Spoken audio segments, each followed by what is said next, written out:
It is just a normal day on Earth, with the globe making its way around its axis as usual, when something suddenly strikes it from outer space, causing quite the impact, and then the alerts start blaring like crazy on phones and in the streets, warning people about the invasion of the strongest species, extraterrestrial life forms, or as people commonly know them, aliens, and advising people in the surrounding area to evacuate to shelters.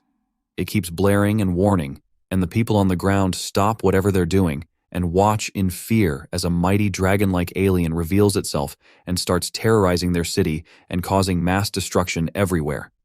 This mighty creature now stands before a young boy, looking as fierce and intimidating as ever. But this young man isn't moved, and his name is Kurobo-Higui, a brave hero who declares that he will never lose to a monster, even though it's 100 times his size. Kurobo-Higui has always had a stubborn pride ever since he was born, and on this very day he gets eaten without a second thought, along with that pride of his, making a wonderful snack for the dragon alien. A quick backstory. 10 years ago, a massive swarm of extraterrestrial life forms known as EVA arrived from space in thousands, and they didn't hesitate to make themselves at home on the planet, causing mass destruction and inflicting terror, and human weapons proved completely ineffective against them, so basically humanity was toast, and it seemed like there was no hope. Just then, all of humanity awakened to their alpha abilities, ironically enough due to the cosmic substance star element scattered by the very same creatures that were causing them terror, and it gave them the power to fight against these monsters with superhuman gifts, and that's how the counter began. Back to the present, earlier that same day, students arrive at the 8th Special Forces Training School, which is the country's top training academy aimed at fostering children 15 and older with exceptional alpha abilities to raise them into an unbeatable fighting force. Young Kurobo-Higui is also a student here, well, at least he wishes to be, because in truth he is actually just the part-time janitor in charge of picking garbage and stuff. The bully who reminded him of this cruel reality by throwing trash on him proceeds to pick on him even more. Humanity ranks individuals based on their alpha levels, F rank and E rank being the lowest and regarded as normal civilians, then D rank up to A rank as special soldiers, and then S rank is the most powerful and the smallest of the entire population. This system is specifically designed to quickly respond to EVAs, and amidst all that, Kurobo-Higui is the only human on Earth who hasn't awakened any alpha abilities, so technically he is not recognized even at the lowest rank, which is F rank, and cannot attend school since he is rankless. But that doesn't mean he is some loser who takes bullying without ever fighting back. He picks up the trash and tells the bully to clean it up like he should, no matter his rank, but that ultimately leads to some intense beating and whooping that leaves him half-conscious and still with the trash. The bully then picks Kurobo-Higui up and makes it as clear as he possibly can never to order someone like him who is in A rank, especially considering that Kurobo-Higui is nothing but some unranked trash. The bully then takes it a bit further and activates his Flame Alpha ability in an attempt to burn it into Kurobo-Higui's thick skull, but before he can get any damage in, the flame completely freezes in his hands. The bully immediately turns around to see a fine young lady talking down to him for using his abilities against powerless citizens instead of saving it for the EVAs. The girl who put out his flames in an instant is known as Hyuga Orion, an S rank that is also known as the Ice Wall Witch, who is a first year at the school and a promising elite. The bully reluctantly lets Kurobo-Higui go, even though he clearly doesn't have much of a choice, and leaves, and then the kind Hyuga Orion picks up the trash and hands it to Kurobo-Higui, scolding him for defying someone of a much higher rank, and reminding him that the rules technically don't ban high-ranked individuals from eliminating those of the lower rank if they see fit. Kurobo-Higui thanks her for picking it up, but doesn't seem to heed a word she just said, because he strongly believes that a person's worth is determined purely by their actions, not by their rank or abilities.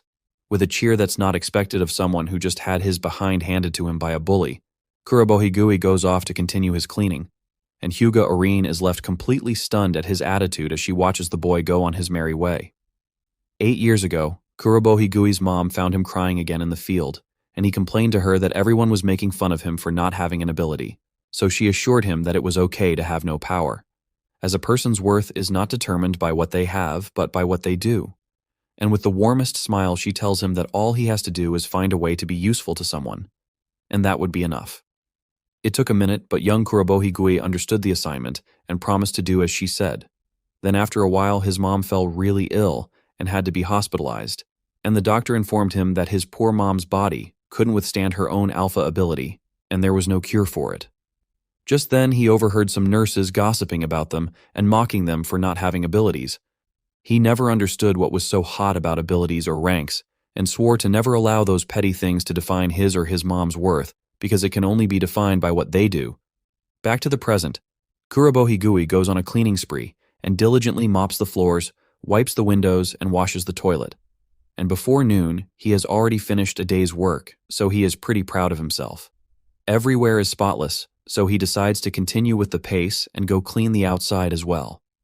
As he is cleaning outside, he witnesses a class undergoing some practical training and decides to watch a bit with admiration. Today, the instructor has brought in a group of EVAs, all of which are C-ranked, and he announces that the students are to defeat one each all under 1 minute, since the students are already B rank or higher. The training session begins, and the EVAs are released, so Yuga Orion uses her ice abilities and the bully uses his firepower to KO their respective EVAs in an instant. Everyone is impressed by this, but of course they'd expect nothing less from two very high-ranking students, and Kurobohigui can only admire them from afar and say nothing. But then he gets back to his senses and realizes that he has gotten distracted for a bit there, so he goes on to throw the trash.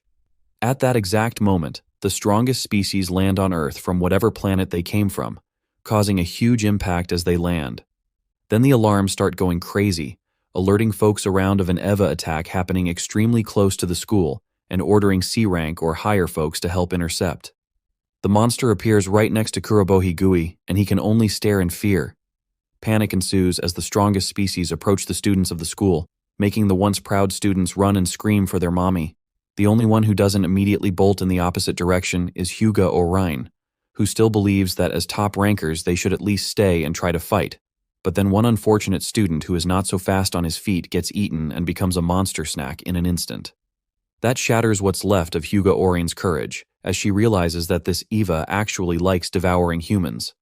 The monster then opens its mouth, and another mouth comes out of it like some kind of freaky mutated creature as it prepares to gobble down the girl as well, and Yuga Orion is stricken with fear so she can't find the strength to run away, so she's basically done for. But then Kurobohigui steps in and throws the trash bag of leaves he has on him at the monster in an attempt to distract it and buy him a few seconds. In those precious few seconds, he immediately picks up a shocked Yuga Orion and piggybacks her, then makes a quick run for it while the EVA still tries to shake off the leaves and recover its visibility. Kurobohigui then has the bright idea to hide in the sewers, and since he normally cleans them regularly, he has already memorized the entire layout, so they get in. Then the EVA finally catches up to them, but they're already in the sewers, so it just stares at them since it obviously can't follow them in.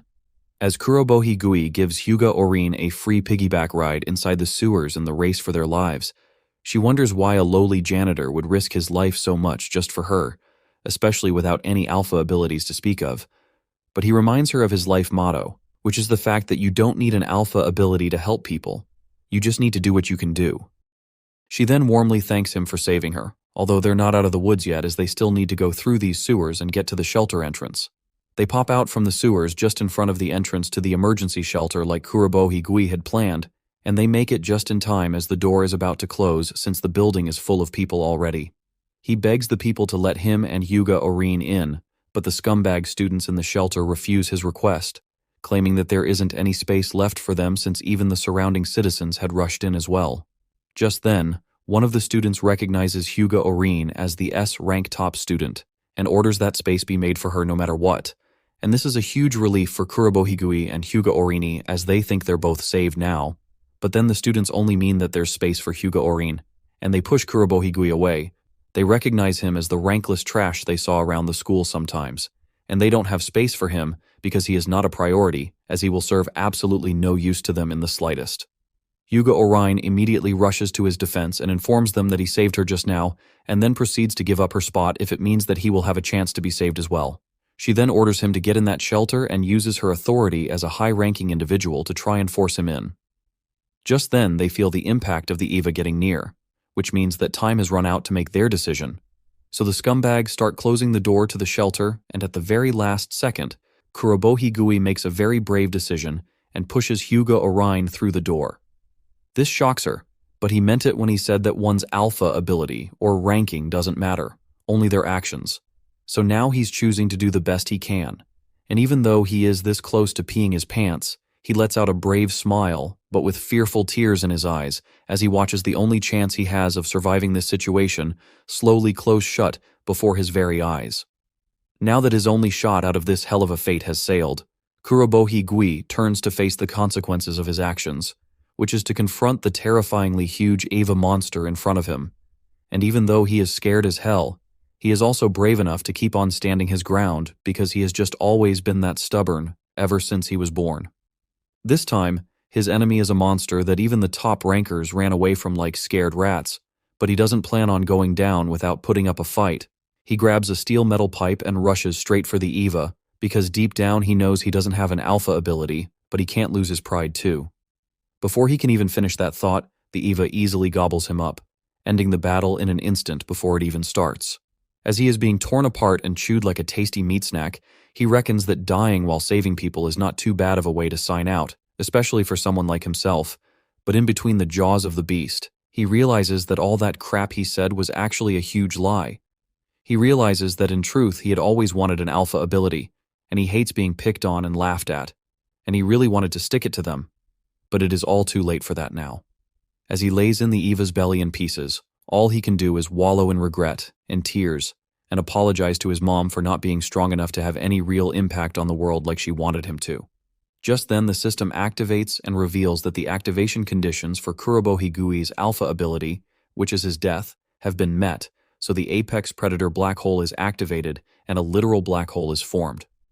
Naturally, it starts consuming everything inside the EVA's stomach, and the monster starts to notice that its belly is being eaten from the inside out. Just then, things get very painful for it as the consumption rate increases and major holes start forming on its belly.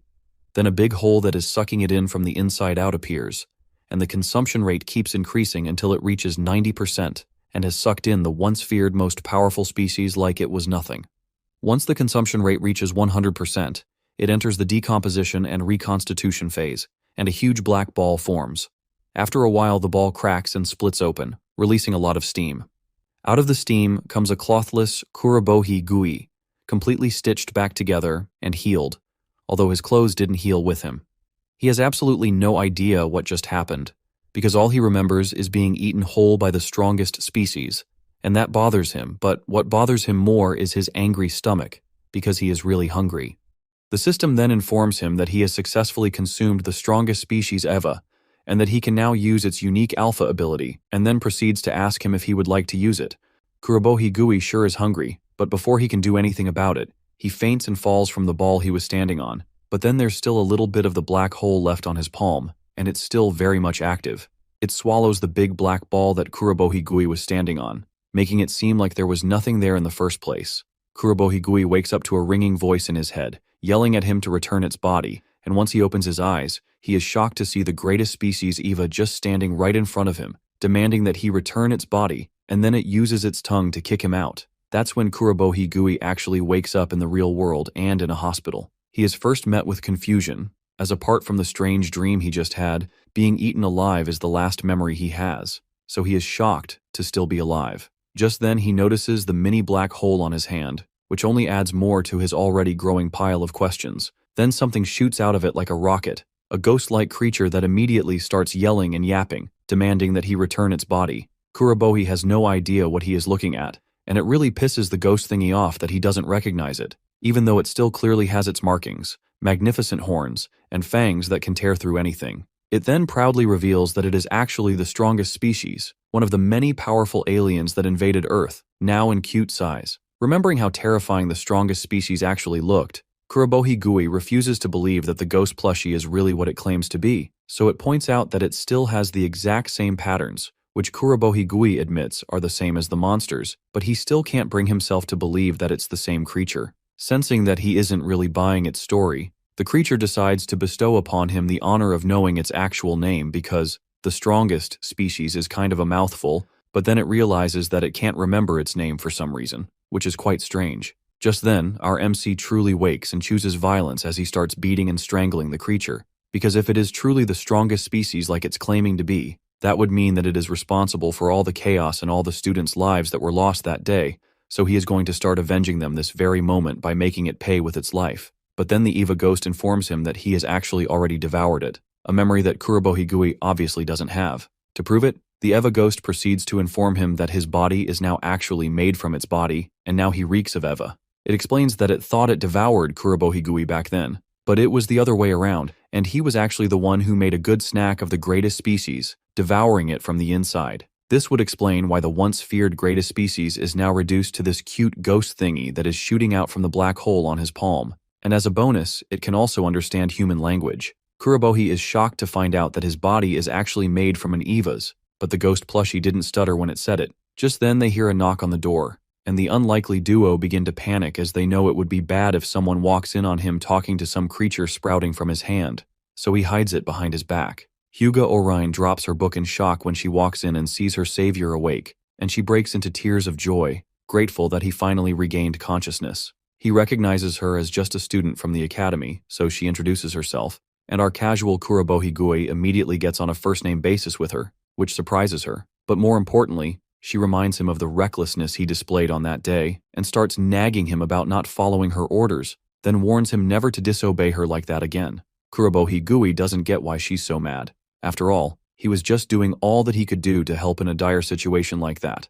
The air temperature drops out of nowhere, and suddenly it feels like our MC is standing clothless in the middle of the North Pole, and all this is because of the dangerous ice-cold aura now oozing from Hyuga Orion as she proceeds to ask him about what exactly happened that day, what happened to the monster, and how exactly he was able to survive. Her tearful smile is long gone, and what takes its place is an emotionless, serious look as she informs him that since he likes to do a lot, telling the truth is what he can do for all of humanity's sake at the moment. She reveals to him that he has actually been out cold for a full week since the incident happened, and then she turns on the TV to show him the current state of the world. The news reveals that the investigation of the mysterious disappearance of the strongest species is still ongoing, and during the attack, there was radio interference and all cameras were destroyed in the process, so there is no footage, record, or proof of anything that happened that day, only a testimony from an eyewitness that revealed that there was actually a boy present at the scene. And that is all the information they have. Kurobo is shocked as he realizes that he is the mysterious boy they're talking about on the news,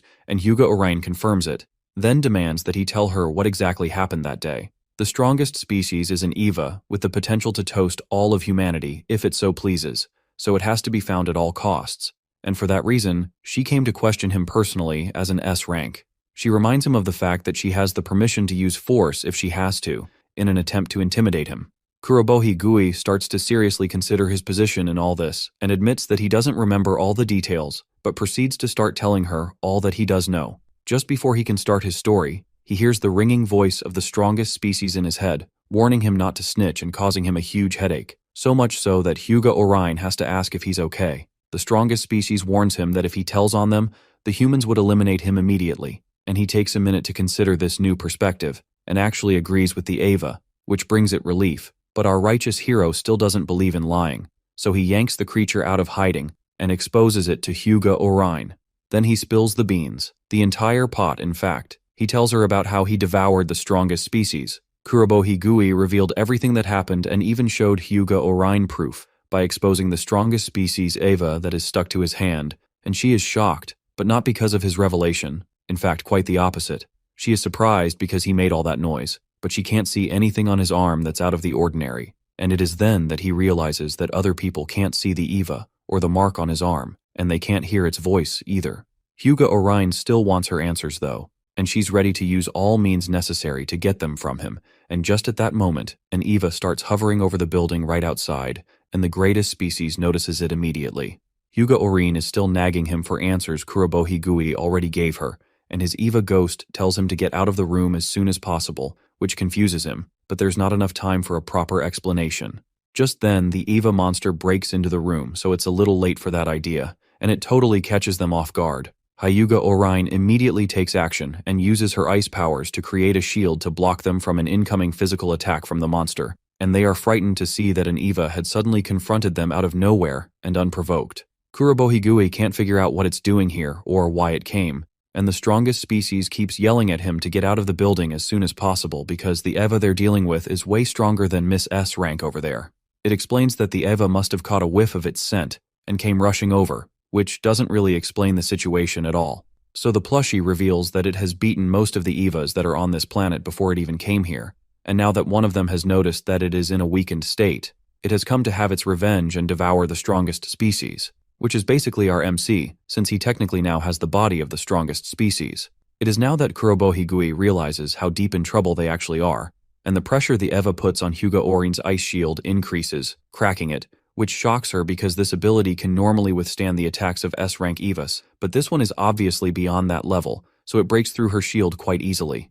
Knowing that the EVA is only after him, Kurobo plays the hero once again and pushes Hyuga Orin to run away while he distracts it, but she is sick of playing the role of the damsel in distress in this story, because she is an S-rank individual who doesn't appreciate being underestimated. She shoots ice shards, and her attack actually connects with the monster for the first time, which gives her a little confidence, but in an instant, the ice shards totally disappear from the EVA's body, and Hyuga Orin realizes that it easily melted her ice using its body heat, so it handled her attacks without even having to dodge or deflect. The EVA decides that it's about time it gave an attack of its own, and begins to charge up a mighty blast in its mouth, which Hyuga Orin detects. So she orders Kurobo to get behind her while she gets in position to try her ice shield again, and the greatest species advises him to use the distraction the human girl is creating to escape.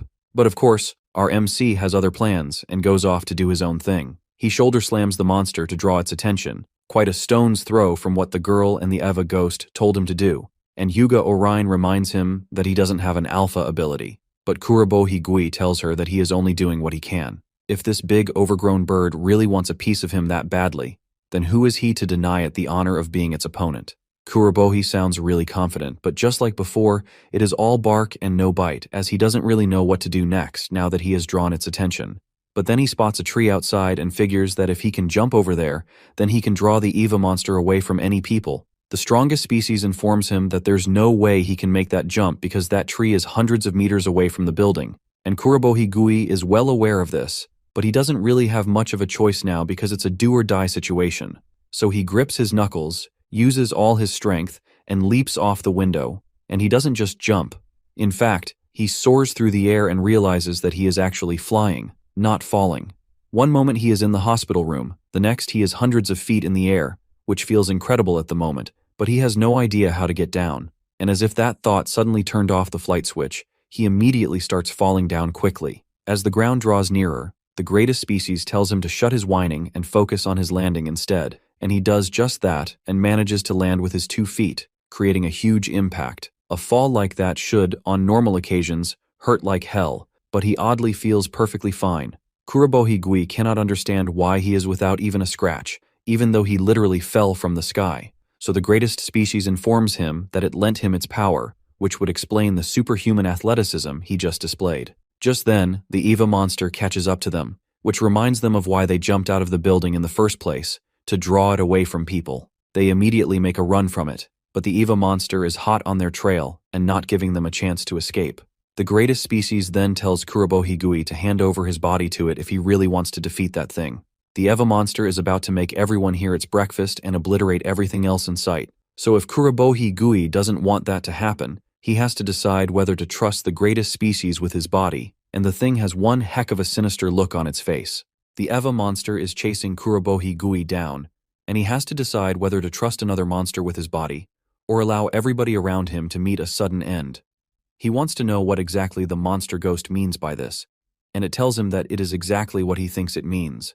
It feels like it can use his body, and it knows this because of how it lent him its power during that jump. If not, Kurobo would be nothing but a stain on the floor. The EVA monster is now gaining on them, so the greatest species urges Kurobo to give in and hand his body over so it can take the steering wheel. Kurobo takes a trip down memory lane as he considers his options, remembering all the horror and death that the strongest species brought upon while it was still in its original form, and with that, he absolutely refuses to hand over his body to such a dangerous creature, especially since its reputation is nothing to write home about.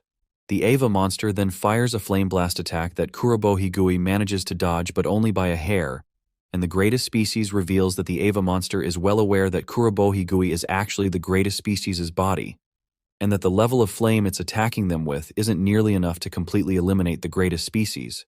Just then, they are distracted by a female scream and realize that they are approaching someone who didn't evacuate in time, and she is injured and can't walk on her own, talk less of running away. The EVA monster immediately goes for her and ignores Kurobo entirely, and he blames himself for getting distracted and tries to get the EVA monster's attention back on him. But the greatest species is not on board with that plan and urges him to hand over his body instead, but our MC just ignores its yapping. Kurobohigui reckons that if his body is truly made out of the strongest species, then he is not totally defenseless in this situation. So he uses all his might and channels it into a punch that he launches at the EVA monster, and that earns him negative aura marks as it does absolutely nothing to the monster, not even an ounce of damage. Kurobohigui is shocked at this and wonders why it didn't work, so the greatest species reminds him that it needs to lend him the power for him to be able to use it like before, which means he needs its permission to be super again, and without it, he is just a regular old human. The EVA monster prepares to attack them again, and they don't think it intends on missing its target a second time, so the greatest species asks Kurobohigui one last time to hand his body over to it, and it tells him to hurry up because the monster will soon obliterate them along with the entire hospital and everyone else in it. Kurobohigui gets tired of this freak's yapping and shuts it up, then reminds it that this is all its fault in the first place for bringing the EVA monster here, so if anybody is going to give up anything, it should be the greatest species, and it is only fair that it is the one to give up its power. Just then, the monster fires the flame attack, and it heads straight for them like a shooting comet, and the greatest species starts to seriously panic. Kurobohigui reveals to it that this is really all he can do at the moment, and if it keeps refusing to lend him its power, then they'd all be toast in seconds. But he is not afraid of dying, especially since he has already been through it. So it is really nothing too special. But the greatest species is absolutely terrified of the idea of being obliterated out of existence, so it takes his right arm, where the marking is, and fearfully dives into it while trembling until it is swallowed whole, but not before informing him that this is a one-time deal. When it has been completely absorbed, Kurobohigui starts detecting power swelling up from the pit of his stomach, and decides to launch it upwards so it doesn't hit the people or the hospital. The system calculates that he is releasing limited energy from the consumed strongest species at a release rate of 0.0001%. He launches the power upward like he planned to do, and the EVA monster tries to counter with its flame attack, so the two opposing powers collide, and it becomes a struggle. Kurobohigui is being pushed back by the force of the monster's attack, so he asks the greatest species inside of him if it really wants to die together that badly in an attempt to motivate it. And it works because the creature puts in more effort, and their power overcomes that of the EVA monster and soon overwhelms it, leading to its elimination. The girl they saved can only watch in awe as they completely one-shot the bird freak monster EVA out of existence, and all that is left is a huge corpse. The system then detects that the limited release has ended and automatically switches back to normal mode. Kurobohigui is astonished by how he just took out that huge alien with just one hit, and he realizes that the power of the strongest species really is no joke at all. But after that, his eyelids get heavy, and he passes out on the ground.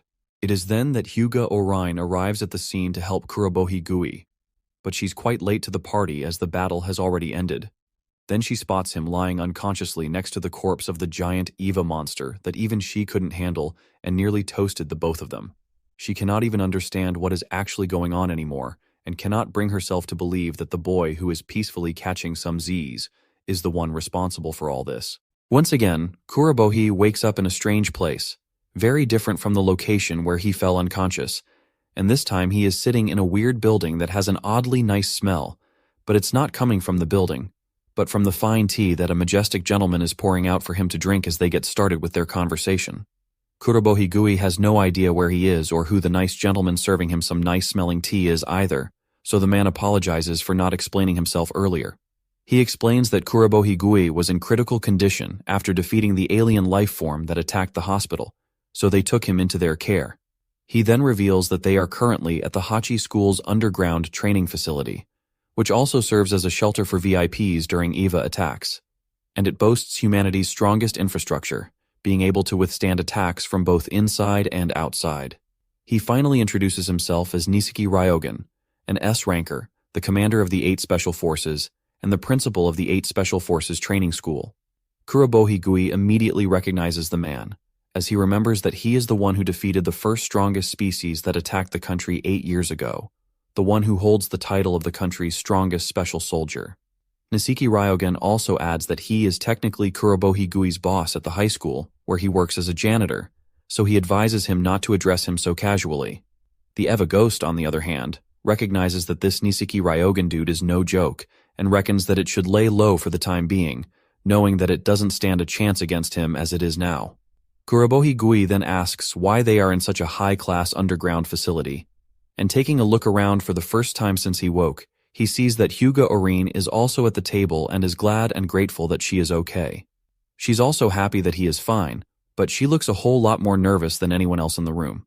He also notices that there's another girl in the room, the same girl in the wheelchair that he had saved from the Eva bird monster, and she introduces herself as Yunahi Senri, an A-ranker, and she thanks him for helping her that time. Our innocent MC is glad that she's okay too, and judging from her uniform, he deduces that she is from the same high school as well. Now taking a good look around, he realizes that everyone in the room is a top ranker except him, which is weird. Now that everyone is introduced and the situation has been thoroughly explained, Niseki Ryogen decides to get to the main point while offering Kurobohi Gui some snacks that he made himself. Kurobohi Gui almost can't believe that such adorable-looking cookies were made by such a tough officer and proceeds to help himself to a good serving of them.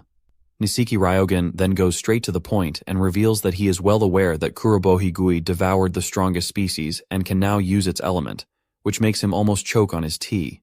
Kurobohi Gui demands to know how he knows this and immediately suspects that Hyuga Orin told on him, but Niseki Ryogen informs him that she actually didn't say anything and reveals that they had been monitoring him ever since, which makes Kurobohi Gui realize that he has been targeted from day one. The star element is a mysterious star element that was brought from space by the EVAs, and it's the source of their energy and, ironically, the origin of human alpha abilities as well. Human technology can't detect or measure it, and only top rankers can vaguely sense its presence, but Niseki Ryogen reveals that Yunahi Senri's alpha is actually quite special and rare, because not only can she see elements, but she can also analyze them, which is how they kept tabs on Kurobohi Gui all this while. Kurobohi then connects the dots that helping the poor injured girl in a wheelchair wasn't just a coincidence, and they were actually testing him. But Niseki Ryogen totally ignores his concerns and continues his story. He reveals that the greatest species that attacked 8 years ago appeared alone suddenly in the city and caused massive destruction and chaos, and it was therefore considered a threat equal to that of a nuclear warhead. Now the recent event, which has taken that name as the strongest species, is way too dangerous. Just then, he suddenly appears behind Kurobohi Gui with a blade to his throat, before the poor boy can even blink, and Niseki Ryogen informs him that it is his duty as the country's greatest S-ranker to totally eliminate even the smallest chance of a threat. Kurobohi Gui still can't get around the fact that Niseki was sitting down, having a nice cup of tea across from him just a minute ago, and now he is behind him and a mere gesture away from slicing his head clean off. Niseki Ryogen continues to admit that he deeply regrets not being present when the strongest species attacked the school and not being able to protect the promising students, and with that pain, he swears to personally annihilate the strongest species, which is very bad news for Kurobohi Gui, who is technically one and the same with the strongest species. Just then, Hyuga Orin steps in to interrupt the principal and informs him that if another strongest species has appeared that also has a power level equal to that of a nuclear warhead, then there is a high possibility that many more EVAs just as strong or even stronger than it may appear. So she suggests that it would be wise to make someone who can use the power of the strongest species an ally instead, because that seems like humanity's best hope in this war. Kurobohi Gui is surprised that Hyuga Orin came to his defense like that, and after some consideration, the principal agrees with her and withdraws his sword, stating that a fight fire with fire approach might be the best chance they've got, and letting the strongest species fight on their side might not be the worst idea out there. But still, letting a 15-year-old play with buttons to a nuclear weapon is not happening. The principal decides that he has to get assessed thoroughly first and tells Yunahi Senri to properly examine the boy. She happily obliges and drives her wheelchair over to where Kurobohi Gui is sitting. Then she grabs his right arm, which startles him. As she observes closely, she can see the cutest, strongest species ever, and she notes that unlike the other day, its star element level is an absolute 0. She is absolutely in love with how cute it is, but the strongest species is terrified of the creepy human girl who won't leave him alone. She wonders how things ended up like this and concludes that she would need to take a closer look in order to understand. So she takes off her eye patch and reveals her right eye, which is much stronger than the left. And she believes that humans are the universe, so she is going to take a look and see what kind of universe our MC really is. Yunahi Senri believes that humans are the universe, So she pulls her face close to Kurobohi Gui's and gets all up in his personal space, so close that their foreheads touch, in order to discover what kind of universe he has within himself. And once she has him clearly in her sight, she uses her celestial observation to scan him thoroughly. She appears swimming in a sea of black and is having a blast, just sinking deeper and deeper into what she recognizes as inside Kurobohi Gui. And then she points out that the black space represents his body, while the twinkling stars represent the elements present. They said he didn't have alpha abilities, but he does have elements like everyone else, although she notices that they are significantly fewer than the others. Just then, the elements start moving in one direction, deep down in the space, and she realizes that they're being sucked in, not moving on their own. And as she looks closer and closer, she realizes that Kurobohi Gui's alpha ability is actually a black hole. Just then, she loses her free movement and the black hole starts sucking her in as well, so she tries desperately to escape, but there is nothing to grab onto. And she ends up being sucked in and popped out into another part of his body, the black hole. She finds herself in a pool of nothingness, and realizes that she ended up getting sucked in after all, and then she feels the immense pressure caused by the gravity inside a black hole, and notes that if she was actually absorbed, she wouldn't be able to withstand the pressure and would be crushed in an instant. She discovers that this ability is no joke, as it far exceeds human limits, so she decides to uncover its true nature and dives further and further into the abyss until she spots a black sphere surrounded by colorful rings of aura that almost make it look like a mini planet.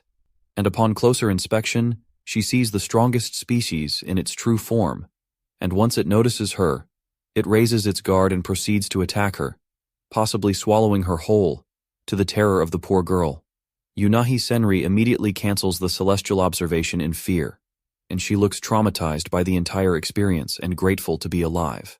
Hyuga Orin immediately rushes to her aid and informs her that she was screaming almost the whole time, while Kurobohi Gui looks fine and totally unaffected by anything, surprised even that the assessment is over so soon. The principal offers her some tea to relax, but Hyuga Orin suggests that what she needs right now is some water, so she is given just that, and she gobbles it down like she hasn't seen liquid in weeks. When she finishes the cup and regains some of her sanity, Nisiki Ryogen asks her for the results of her observation, so she reveals that Kurobohi Gui's alpha ability is actually a black hole. She continues to explain that while inside his body, she came across a large black hole that was absorbing everything, even his own element, which would explain why he was classified as having 0 elements, and that they can confirm that his claim of devouring the strongest species is actually the truth. She continues to reveal that she had seen the true form of the greatest species with her very own eyes when she was sucked into the black hole herself. The principal then asks her the state of the strongest species when she saw it, and she admits that it attacked her. With that response, Nisiki Ryogen immediately takes his former stance of putting his blade to Kurobohi Gui's neck just as quickly and suddenly as before, and Hyuga Orin tries to come to his defense like before, but the principal explains that what Yunahi Senri saw represents Kurobohi Gui's alpha ability and condition, and if the strongest species inside him attacked Yunahi Senri, then there is a significant possibility that it could break free of the alpha ability entirely and attack humanity, and he absolutely cannot allow that to happen, so he has to deal with it here and now.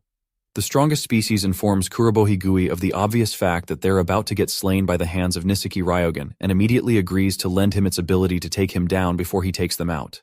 Unfortunately, it forgot that Yunahi Senri can totally hear and see him, and she immediately rats them out and exposes its plan to lend Kurobohi Gui its power to eliminate the principal. She explains that the ghost thingy is most likely the soul of the strongest species, and when Kurobohi Gui absorbed it back then, the process separated the body and the soul, with the body going into the black hole and the soul released outside, neutralizing it and sealing it. Despite the strongest species being sealed, Nisiki Ryogen still believes that if the soul tempts the boy to use its power, then the danger increases further, only proving his point even more, and he has decided that they just can't take such a risk, and such power must not exist. Tired of all the old man's yapping, Kurobohi Gui grabs the sharp blade with his bare hands and reminds them all about the fact that he has always lived without an alpha ability, so he is very confident in his ability to resist being tempted by a dumb soul. Unfortunately, mere words are not enough to convince the principal, so he whips his sword around to forcefully free it from Kurobohi Gui's grasp, then lands a close-range slice attack, cutting down Kurobohi Gui. This greatly pisses the strongest species off, and so it charges Kurobohi-gui with a whole lot of energy that makes him explode with power, and Yunahi Senri informs the principal that S-rank and higher-level elements are swelling up from Gui's body, so Nisiki Ryogen powers up as well and finally acknowledges that Kurobohi-gui is, in fact, now the strongest species, and sets his sights on eliminating him. Meanwhile, Kurobohi-gui is glowing like he is in the avatar state. Kurobohi-gui is now overflowing with power, and Nisiki Ryogen, the principal and the strongest ranked soldier in the country, classifies him as the strongest species itself and proceeds to eliminate him like he should have the last time it attacked the school. Yunahi Senri detects that the strongest species star element levels within Kurobohi-gui are rapidly increasing, and at this rate, the strongest species inside his body will be released any moment now, but the principal assures them that everything is under control and he will not allow that to happen. He leaps into action to attack Kurobohi-gui once more and comes down with a slice attack that creates a huge impact, and Yunahi Senri recognizes the move as the sword strike that is enhanced and released with the star element, but she can predict that it won't be enough to stop the raging beast in Kurobohi-gui, and Nisiki Ryogen is shocked to see that after all that display of power, it has absolutely no effect on our MC whatsoever. The burst of power is only increasing at this point, and the principal has to admit that the amount of star element present is incredible, so much so that even he can perceive it clearly. In that case, he decides to try to overwhelm it with the sheer quantity and quality of his attacks, landing numerous simultaneous attacks at once, but even after all those flashy moves, Kurobohi-gui still receives no damage, and his star element release rate doesn't decline one bit. This shocks Nisiki Ryogen, as well as it shocks Yuga Orin, who feels like she needs to do something to help the principal, but then she remembers all the kind things that Kurobohi-gui has done for her from the moment they met and how he saved her, and that makes her hesitate. Just then, an unconscious Kurobohi-gui stretches out his right arm to reveal the strongest species soul with a sinister grin, and it expresses its disappointment to find out that this is the most harm that the so-called humanity's strongest ranked soldier can do. The principal gladly accepts the challenge and then steps up to use his most powerful attack. He raises his sword and begins building up star elements and shaping them into a powerful weapon, turning it into a super tornado of power, and the strongest species realizes that things are finally about to get interesting around here. Yunahi Senri can feel all the star elements in this space being gathered into the principal's sword, and she fears what is going to happen next. It is now the strongest species' mighty power versus the star element power that the principal had created, and Hyuga Orin desperately calls out to Kurobohi-gui, trying to wake him up, reminding him of how he claimed to be able to resist the temptations of the strongest species. But our MC is totally unresponsive and is just busy chilling in the avatar state while the strongest species takes the wheel. The strongest species then shoots out of his arm in its true form and comes out to play a little with the principal, and the principal uses the full force of the star element power he had gathered to counterattack. So the two mighty opposing powers collide, and the impact is intense. So intense that Hyuga Orin has to use her S-rank ability to create an ice shield and protect herself and Yunahi Senri from the sheer force of the impact. Then half of a blade flies through the air, half of Nisiki Ryogen's blade, because the strongest species elements chopped it off, and he is shocked by this as he realizes what deep trouble he is now in. That minor squabble was fun, but the strongest species decides that it is about time he gets this over with, and proceeds to make a good snack out of the principal, as it has worked up quite the appetite being stuck in Kurobohi-gui's body all this while, and things are looking really dire for the principal. But then something else totally unexpected happens. After the smoke clears, Nisiki Ryogen sees that the strongest species has been blown upward and is now stuck to the ceiling, and it wonders why everywhere is so dark, because it is not even aware of what just happened. Turns out that Kurobohi-gui grabbed a hold of the beast just in time and flung it upwards toward the ceiling, and he is obviously done taking a nap. The principal hesitates a bit before he asks him if it is actually Kurobohi-gui or the strongest species talking, so Kurobohi-gui reminds him of his claim to have the ability to resist the temptations of that dumb ghost. With a confident smile, he reveals that he is the one and only Kurobohi-gui and explains that it was because the principal knocked him out with that first attack, which is what allowed the strongest species to take control. And it took him a while, but he is finally in the driver's seat once more, and the principal is left speechless.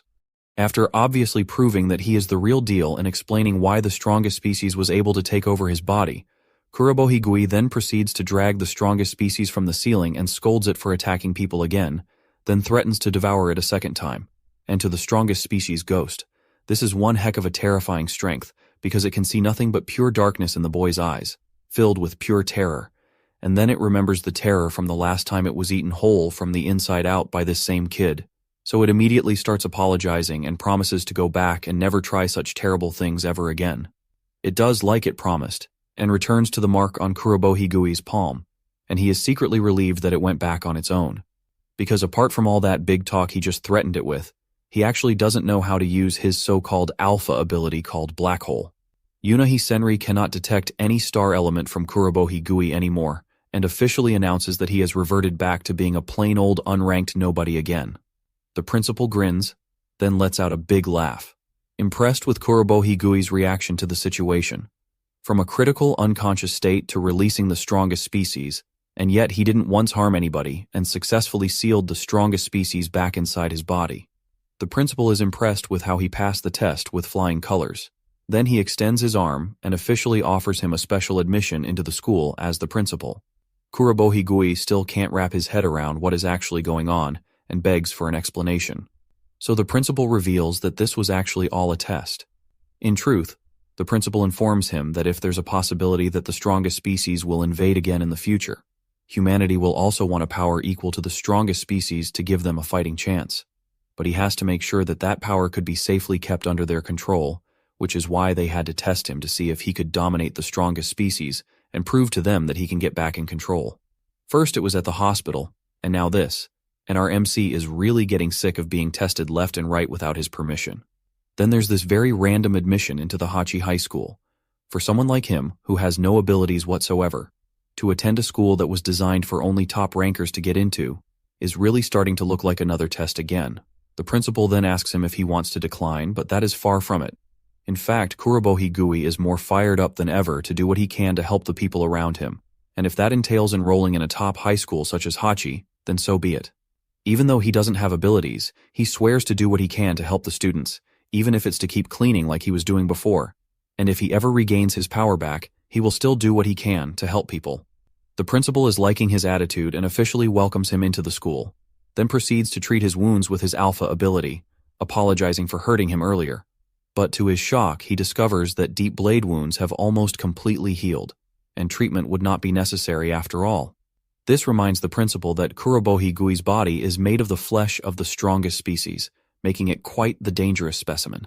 He then calls Hyuga Orion and puts her in charge of taking care of him in all ways necessary, a role she wholeheartedly accepts. He then orders Yunahi Senri to change class and observe Kurobo Higui as well, and this assignment pleases her to a very unhealthy degree. She admits that the strongest species surprised her earlier, but she swears never to take her eye off him this time, and the poor EVA ghost isn't really a fan of being watched by the creepy human girl. While they chit-chat, the principal pulls Hyuga Orion aside and tells her that things are about to get interesting, which she agrees to. He then whips out a flask bottle from his bag and pours out some tea, asking Hyuga Orion if she would like some. But she politely declines, shocked that he always carries tea on him at all times like he can't get enough of it. Principal Tea Lover helps himself to a good cup before he orders Hyuga Orion to use her ability and take out Kurobo Higui together with the strongest species if it should ever show signs of going berserk again. She is shocked by this order, but he isn't joking and informs her that he will be here to handle it when he can. But since he is often absent dealing with S-rank or higher EVAs, the responsibility may fall to her shoulders. But Hyuga Orion isn't really feeling the vibe. Neither is she the most confident that she would be able to handle it, especially after how totally useless her ice ability has been so far. Nisiki Ryogen is aware of this, but he reminds her that she still has another attack which she hasn't tried yet, the Ice Star Euphoria, and confirms that she should be able to handle Kurobo Higui before the strongest species is released. He then reveals to her that he knows that she could have used it earlier during the battle, but she still isn't feeling too sure about this, so he reminds her that she doesn't have the right to refuse, because it is her duty as one of the only 10 S-rankers in this country to protect humanity at all costs. She takes a glance at her so-called potential target and sees Kurobo Higui innocently chatting with the purest of intent, and then she remembers when he gave her a free piggyback ride to save her life while risking his own. Then, after some hesitation, she finally agrees to the principal's orders and swears to take responsibility for eliminating Kurobo Higui if the strongest species should ever go berserk, not just because of her duty as an S-ranker, but also as her way of repaying him for saving her life the day the strongest species showed up. and the principal is satisfied with that motivation. After that, the principal calls Kurobohigui's attention and releases some amount of star element from his hand, then asks him if he can sense it, but Kurobohigui admits that he can't sense anything at all. With that, the principal gives the girls another mission before Kurobohigui can start school, to teach him about star elements, since it is obvious that even though he can suppress the strongest species, he still knows nothing about star elements, which are the basics of alpha abilities. He makes it an order that the mission must be a success, as it can very well affect humanity's survival, so they must succeed. The very next day, Kurobohigui approaches the special training ground that Hyuga Orion had directed them to, looking all refreshed and ready to rumble after the life-changing events of yesterday, and he has followed the directions that Hyuga Orion gave him to the letter, so he is shocked to be standing in front of the entrance to a freaking hot springs. Kurobohigui can't believe that the special training ground that Hyuga Orion gave him directions to is actually some hot springs, and he has to go back and look for his map just to be sure that he didn't come to the wrong place. Just then, the girls arrive and apologize for keeping him waiting, so he looks up to see Hyuga Orion and Yunahi Senri welcoming him to the 8th Special Forces Training Facility Hot Springs, looking steaming fresh from a hot bath. Kurobohigui is shocked to see that they had already gone ahead and taken a bath and asks about the actual training, but Hyuga Orion informs him that this is part of the special training and starts pouting because he is making it sound like they're just playing around, and Kurobohigui just can't wrap his head around how steamy they look. Kurobohigui notices that Yunahi Senri doesn't need a wheelchair to move around anymore, and that her legs look stronger than ever now, and she happily reveals that it is the principal who is actually responsible, as he healed her with his alpha ability, but it was just a fracture, so it was no biggie and healed almost instantly. Kurobohigui is once again taken aback by how amazing alpha abilities can be, and he heeds the strongest species' soul in his hand, and is more fired up than ever to master his as quickly as possible. Yunahi Senri rides on his energy and proceeds to get started investigating his alpha ability for that purpose, or at least that's what she claims, because it is quite obvious that she is just unhealthily obsessed with stalking the poor strongest species' soul. Immediately, the ghost senses the perverted eye-patch human girl approach it. It runs to go hide in the safety of the precious black hole on Kurobohigui's palm, and that's a bummer, but she is more interested in the hole this time anyway, and she makes it sound so inappropriate. She then proceeds to examine Kurobohigui with the most perverted face ever, and he starts to question what she actually wants to do. She takes her fingers and plays a little before she sticks them in, with such a zesty expression on her face making the whole situation way more inappropriate than it already is, and Kurobohigui feels violated and ticklish.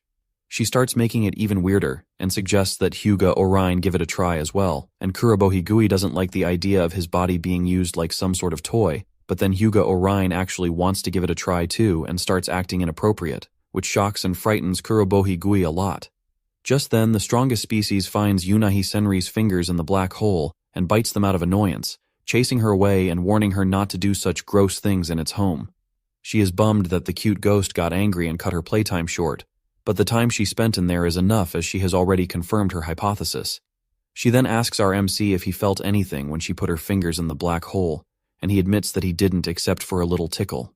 Just like she thought, it is really bad, and she predicts that at this rate Kurobohigui might never be able to use an alpha ability ever.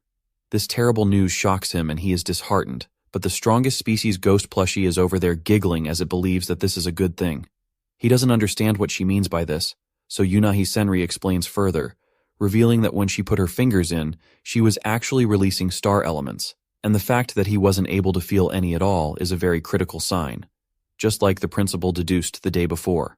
It is now that he asks her what these star elements are in the first place and the difference between them and the actual alpha abilities. Hyuga Orion explains that star elements are basically the building blocks in the form of energy needed to use alpha abilities like her ice powers or flame skills, so basically they are like fuel to power these superhuman gifts. The star elements are cosmic matter that the alien life forms known as the EVAs brought with them when they invaded Earth, and now they are spread all over the planet and are everywhere around them, from the trees to the birds of the sky. They exist abundantly in the bodies of living organisms just as much. She continues to explain that humans take in these star elements through eating and breathing, and they are constantly radiating tiny amounts of star elements from the entire body. As they walk into the hot spring building, Yunahi Senri notes that the major problem that Kurobohigui has is that he can't feel them. In other words, he is incapable of recognizing these star elements, which are the fuels, and therefore cannot use his ability. Kurobohigui is in quite the bind in this situation, but once again the strongest species is glad at the news and happy to see the boy suffer. But to its irritation, Kurobohigui is not disheartened at all, and is as optimistic as ever. After all, he still has his female friends to train him to be worth something. Speaking of training, Yunahi Senri suggests that they start with trying to teach him how to sense star elements, and Kurobohigui is surprised to see her scoop some hot water from the hot spring source. Then she hands it over to Hyuga Orion, who immediately gets to work, concentrating on the liquid like she's trying to make a witch potion. But in reality, she is actually filling it up with tons of star elements from her body. And when she is done, even Yunahi Senri is surprised at how concentrated the water turned out to be. Neither Kurobohigui nor the greatest species have any idea what they're trying to do here, so Hyuga Orion explains that she just infused a large amount of star elements into the hot water from the hot spring source, and if he should drink it, then he should be able to sense the star elements. Yunahi Senri urges him to drink it, but of course she finds a way to drive it way out of context and make it inappropriate, making everyone uncomfortable. She also adds that the hot springs around here are already naturally rich in dissolved elements, and she just added more to make them extra concentrated and easier to detect. If it's going to help him sense star elements, then Kurobohigui is ready to do anything, so just drinking a cup of water is a piece of cake for him. But the girls have this sinister look on their faces, like there is something vital that they are purposefully keeping from him. He doesn't suspect a thing, though, and happily gobbles down the liquid. But then it hits him, and he drops the cup, because suddenly his throat feels like it's on fire, and he can't breathe properly. It is now that Yunahi Senri finds it fit to warn him that the concentrated star elements can be very poisonous to some people. With the most mischievous grin, and Kurobohigui would have appreciated that information way more if she had told him before he chugged down an entire cup like it's orange juice. But she reminds him of the fact that he is transferring to Hachi High School starting tomorrow, which means he is going to have to learn how to handle at least this much of the star elements or it won't work. She also adds that all Hachi High School students go through this hot springs training to increase their capacity by taking in concentrated star elements. Kurobohigui admits that it was a sucker punch straight to the gut, but he is still far from giving up, and he is determined to clear this hurdle with a smile and enter that school to help everyone. The girls are liking the motivation, but it really doesn't make the process any easier or less painful. And then, when he can't take it anymore, he explodes with energy, and then he realizes that he can feel a power coursing through every part of his body, and that power is none other than star elements. Kurobohigui recognizes the power now coursing through him as the star element that everyone has been talking about and the girls being it, and they are excited that he is finally feeling it. He feels it everywhere, in the air, on the earth, and suddenly he realizes that he had no idea there was this abundance all around him. He can sense it from the hot water and even the trees, and Hyuga Orion reminds him that nature contains a lot of star elements, but this hot spring in particular packs a whole lot, which is why it is used as the Hatch School's special training grounds. Just then, the feeling of the star elements disappears just as suddenly as it appeared. Yunahi Senri takes a closer look at him and is disappointed that it ended up just like she predicted it would. He is totally lost, so she reveals to him that when she accessed him with the principal before, she saw all the star elements in his body being sucked into a black hole. So in other words, he cannot hold star elements in his body because his own alpha ability, black hole, will just absorb them like a bucket with a huge hole at the bottom, so the star elements will never stay in his body, translating to him being unable to use alpha abilities to the greatest species' delight. After some deliberation on the matter, Hyuga Orion has an idea and suggests that they get into the hot springs bath since the water is full of star elements, so maybe bathing in it might change something. Yunahi Senri of course loves the idea and seconds it, but Kurobohigui still has many concerns about when his actual training would start, so she reveals to him that concentrating on his body is part of training, and Hyuga Orion tells him to face the star elements while soaking in the hot water. Kurobohigui believes that they cannot possibly be serious, but they sure as hell are, because the next minute he is sitting alone with his EVA ghost in the men's bath, just hoping that the girls know what they are doing and did not just want to get into the hot springs. The strongest species is enjoying itself, taking in the star elements in the water, and then proceeds to mock Kurobohigui for not having talent. Even with all this overflowing natural star elements and the perfect environment where one can use alpha abilities all he wants, the dissing pisses him off, So he reminds the greatest species' soul, who is the boss in their relationship, with a knock to its head, and tells him not to distract him when he is trying to be serious. Although deep down he knows that there is some truth in what the ghost is saying, because even though there are so many star elements in the water, he still can't do squat. Just then he realizes that he is getting discouraged and he cannot have that. So he splashes some water on his face and gains his confidence back, because he may not have alpha abilities, but one thing he does have is his resilience, and he cannot lose that too. Meanwhile, at the women's bath, the girls wash themselves, and Yunahi Senri starts to worry about Kurobohi Gui's progress and how he would fit in school, because even though he can sense star elements now for some time at least, he still cannot use any alpha ability, and that is a big problem. But Hyuga Orin reminds her that alpha abilities depend heavily on individual perception, so Kurobohi Gui needs to do this part of the training alone. She agrees with her, knowing that everyone has their own ways of using star elements and they are vastly different. So if she just taught him her own way, it would be equal to pouring water on a rock. They decide to believe in Kurobohi Gui together and pray that he figures something out before it is too late. But the boy in question is having difficulty accomplishing that particular task, as he realizes that just chugging down cups of star element, concentrated hot springs water, is not working for him anymore. He is now starting to get dizzy from sitting too long in hot water, as he had never been good with hot water. But just then, he notices that the amount of star element in the water has significantly decreased. Then he realizes that his apex predator black hole ability is absorbing all the star elements in the water, and it shocks him. The black hole on his palm is draining the water like crazy, and he has no idea how to handle this ability, an ability that is supposed to be his, but he has no control over whatsoever. The system then activates and informs him that the star element accumulation has exceeded the amount necessary for sealing the strongest species, and he is shocked and wonders if this is the same system that appeared when he took care of that bird Eva back at the hospital. The system then requests his permission to use a new skill, Star Element Jet, which is suddenly now available, and with absolutely no idea what he is doing, he grants his permission to use this mysterious new skill. The impact sound alone is loud enough to startle the girls all the way in the women's bath. And when they look up, they see a bright light coming from the men's bath where they left Kurobohi Gui to soak, like a piercing sword shooting straight into the sky. They immediately rush over there to check it out, fearing that something terrible might have happened to their boy.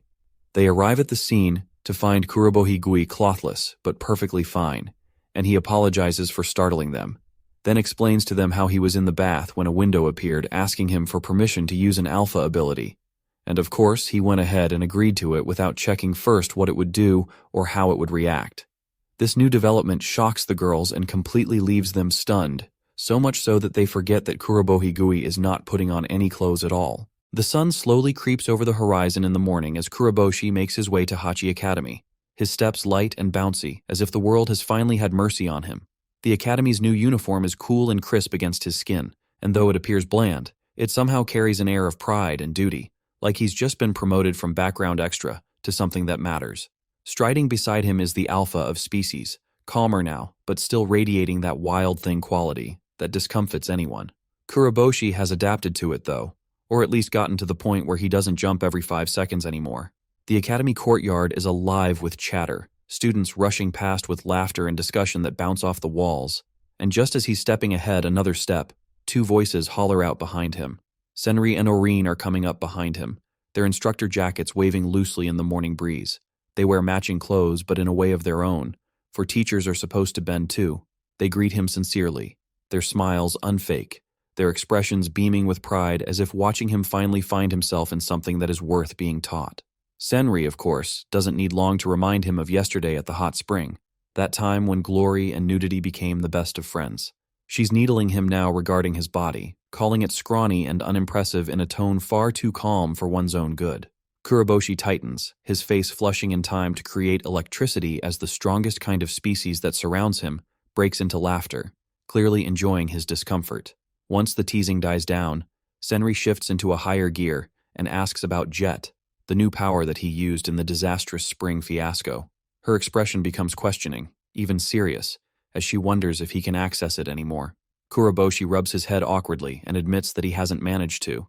It showed up once and vanished like his pride yesterday, and no matter how hard he tries, it won't come back. Senri feels that the ability can be attributed to some deeper alpha bond, something much deeper than what they know. Kuroboshi, remaining thoughtful, speculates another reason behind his loss of control, assuming that his lack of control is a result of a lack of star elements in his body. He explains that the black hole within him has drained most of his energy, especially as it is used to seal the strongest race. Oreen also acknowledges with a nod, her words precise and detached as she explains that when Jet appeared, all the star energy in the women's bath was completely removed, as if it was drawn into a vacuum. As a result of that, both she and Senri had to cut short their training, which may imply Jet's activation needs an incredible amount of star power, much greater than Kuroboshi currently has. Guiltily, Kuroboshi lowers his head and apologetically says, "Sorry." His voice cracks as he admits that he didn't mean to cause any trouble.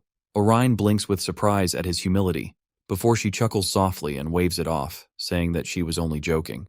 She says she is happy to see him better, happy that he can finally sense star elements and an alpha ability, though unstable it may be. To her, it's a win worth celebrating. Her voice carries a smooth warmth with it, one that eases the tension, and when she finishes speaking, she tells them all to continue, to reach for more, because one never knows how far they can go if they keep their efforts consistent. Kuroboshi listens intently, his face filling with determination as he bows again, though this time not out of apology, but out of respect. Oreen smiles and tells him that he finally looks like a real Hachi Academy student. The moment feels light, hopeful even, but then Kuroboshi's eyes suddenly widen as he remembers something. He blurts that he has somewhere to be, and bolts off before either instructor can say a word. Oreen yells behind him, asking if he's not just late for class, and he waves over his shoulder, loudly assuring that he'll make it in time. His feet carry him far from the academy, down less traveled streets, until he arrives at a small hospital on the outskirts of the city. The hallways are empty with the beeping of machines. In one of the rooms, there is his mother, still and white under the pale light of dawn. Kuroboshi walks beside her, his expression easing as he reaches out a hand towards her. He apologizes for being absent the previous week, saying it's been nuts but fun. He talks of being accepted to Hachi Academy, of feeling the star elements within him, and of finding Jet, although it will not reveal itself again. He talks in a mixture of pride and hope, as he promises to perfect this power, not for himself, but in order to help others, just as they had once desired together. As he strides to leave, he promises to return in time. The most powerful species, standing by the door, gazes back at the woman on the bed. For a moment's time, something strange stirs deep in its breast, an echo of discomfort or pain, but it brushes it aside with a small snort, as if nothing. Soon afterward, Kuroboshi drives back to the academy, wind whipping through his hair as he takes a shortcut across the main courtyard to the new training hall. As he rounds one corner, he crashes into another student, almost sending the both of them tumbling to the ground. He apologizes hastily, then stops dead as he sees the face of the person, covered completely in bandages. The voice that follows is familiar enough to strike him immediately, which is that of Hiwashi. Kuroboshi's worry slips out as he asks about the injuries, but the question barely leaves his lips before Hiwashi's expression twists with anger. In a flash, Hiwashi grabs Kuroboshi by the throat, his grip strong and trembling with fury. His voice cracks with bitterness as he accuses Kuroboshi of pitying him, calling it the worst insult possible. Kuroboshi suppresses words, trying to explain that he doesn't mean anything like that. He tells him that he is grateful that Hiwashi has dared to oppose the strongest species when nobody else was brave enough to do so. Hiwashi freezes for an instant as remembrance of that red battle rages through him. The shame, the defeat, the bitter pain of weakness all crash over him like a wave. Kuroboshi sees the pain flash in his eyes and moves forward, trying to bring calm instead of conflict. He extends his hand, offering them to leave the past behind, suggesting they start afresh now that they are both students at the same school. But the gesture is hotter than any insult. Hiwashi slaps his hand away from him, his eyes snapping and burning with anger as he spits that Kuroboshi can never be his equal. He vows to shatter him, to destroy all that he stands for, even that uniform he wears so proudly. The air between them becomes heavy, their tension boiling like hot water, but Kuroboshi is still silent, his frame frozen in shock. For a second, Kuroboshi stands there, his head in shock. The Hachi Academy yard buzzes like a beehive when a fight breaks out beneath the blistering midday sun. Students rush from everywhere, crashing into each other and screaming as if it's open-air free entertainment day. The drama is too tempting, and next thing one knows, the whole space is a human barricade raising a ruckus. Amidst the crowd is Oreen, pushing through with a face twisted in worry. She elbows her way to the front, yelling at others to move aside, flashing her student council badge as if it were a VIP pass. With lots of pushing and complaining, she reaches the front, where panic is in full bloom. There, in the center courtyard, fireballs splash through the air.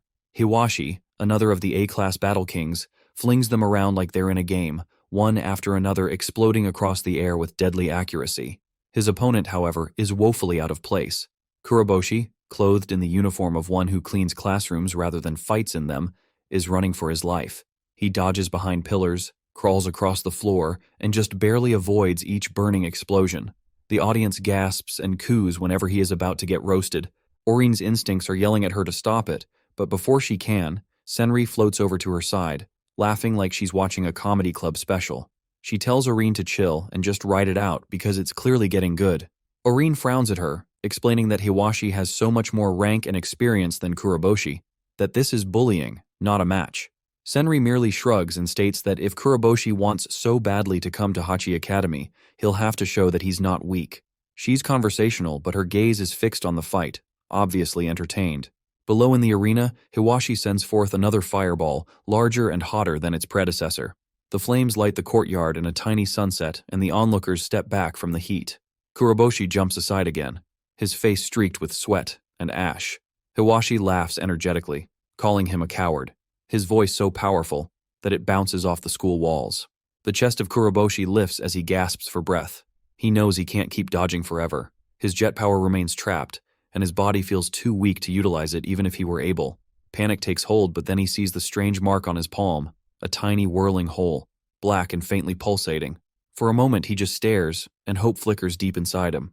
Maybe, just maybe, this will turn things around. Hiwashi, however, charges up energy inside his hand, formulating a massive fireball. It glows so intensely it hurts to look at it, like he has a miniature sun with him. He grins and launches it straight at Kuroboshi. The audience makes a unified gasp as the ball of flame comes charging at them, and Kuroboshi doesn't even blink for once. He roots his feet, raises his hand, and aligns the dark void with the oncoming blast. Maybe it can absorb the attack, maybe it can't, but he's got no other choice. The fireball roars closer, burning up the air as it comes. For a second, everyone forgets to breathe. Then, at the last moment, Hiwashi's aim shakes and the shot veers slightly off course, nearly hitting the strongest species, who dodges with a snarl that could probably shatter glass. The fireball continues and collides directly into the chest of Kuroboshi. The blast knocks him onto the ground and he crashes onto the tiles, rolling over them before becoming motionless. For a few slow seconds, the courtyard is still. Then, to a surprise, the students are cheering. Not for Hiwashi, though, but for Kuroboshi. In some manner, the underdog who stood up for himself earns their respect, even when he lost. On the ground, lying, Kuroboshi grunts, his head untidy. The pain is genuine, but the confusion hits harder about why the dark hole didn't work. The face of the strongest species frowns as it stares down at him, calling him reckless for almost getting it caught in the blast. Its voice is deep and sharp, promising that if Kuroboshi ever endangers it again, he'll regret it. Then, with a huff, it explains that Hiwashi's fireballs, though created using star elements, aren't actual star elements. The dark hole can only absorb the real thing, not a cheap imitation. Kuroboshi remains silent, still groaning on the ground. The strongest race waits a few seconds before exhaling and informing him it can share its strength with him once. However, Kuroboshi weakly shakes his head, turning down the offer. Strength like that always comes with strings attached, and he's not signing that invisible contract. The creature glares at him for a moment, then steps back, unmoved but somewhat intrigued. Hiwashi, however, isn't done. He advances, flames dancing around his arms again, his face twisted with anger. The crowd is attuned to the threat and draws back in a hurry. He screams that Kuroboshi shamed him, and that he's going to burn him up for it. The air is intense as he lifts his arm, ready to strike. Kuroboshi barely rolls up from where he lies when Hiwashi strikes. And then something strange happens. Kuroboshi reaches out on instinct and grabs Hiwashi's forearm. The flames vanish instantly. Not fade, not weaken, just gone. Hiwashi freezes, eyes wide, staring at his arm in disbelief. He yanks it free, yelling that Kuroboshi somehow interfered with his power. The crowd murmurs, and even Orin looks lost for words. Kuroboshi simply remains where he is, looking stunned too, staring at his own hand like it just broke every rule in the Academy manual. Then the system monitor materializes on his side, projecting a ghostly hologram. A message displays, showing his jet power is activated. Kuroboshi gapes at the characters, Amazed, he freezes, realizing what that means. That ability is not meant to be used against humans. It's too harsh, too raw in its brutality. Before he can think about it, Hiwashi roars and makes another attack, his fist cocked for another blow. Instinct takes over. Kuroboshi raises his hand and light bursts out from it. The air trembles as a pillar of focused energy shoots out, blindingly intense and deafeningly loud. It hits Hiwashi in the middle of his chest, knocking him off his feet like a rag doll. The crowd gasps as he flies through the air, his body twisting before crashing hard onto the courtyard floor. The crash resounds, then silence. Everyone holds their breath. Hiwashi doesn't stir, and then the courtyard erupts into cheers. Students begin chanting the name of Kuroboshi, their frenzy spreading like fire. Even the most powerful species raises an eyebrow, a tiny smile forming.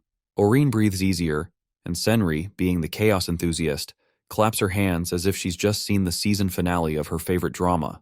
Kuroboshi is in the center, with the light fading from his hand.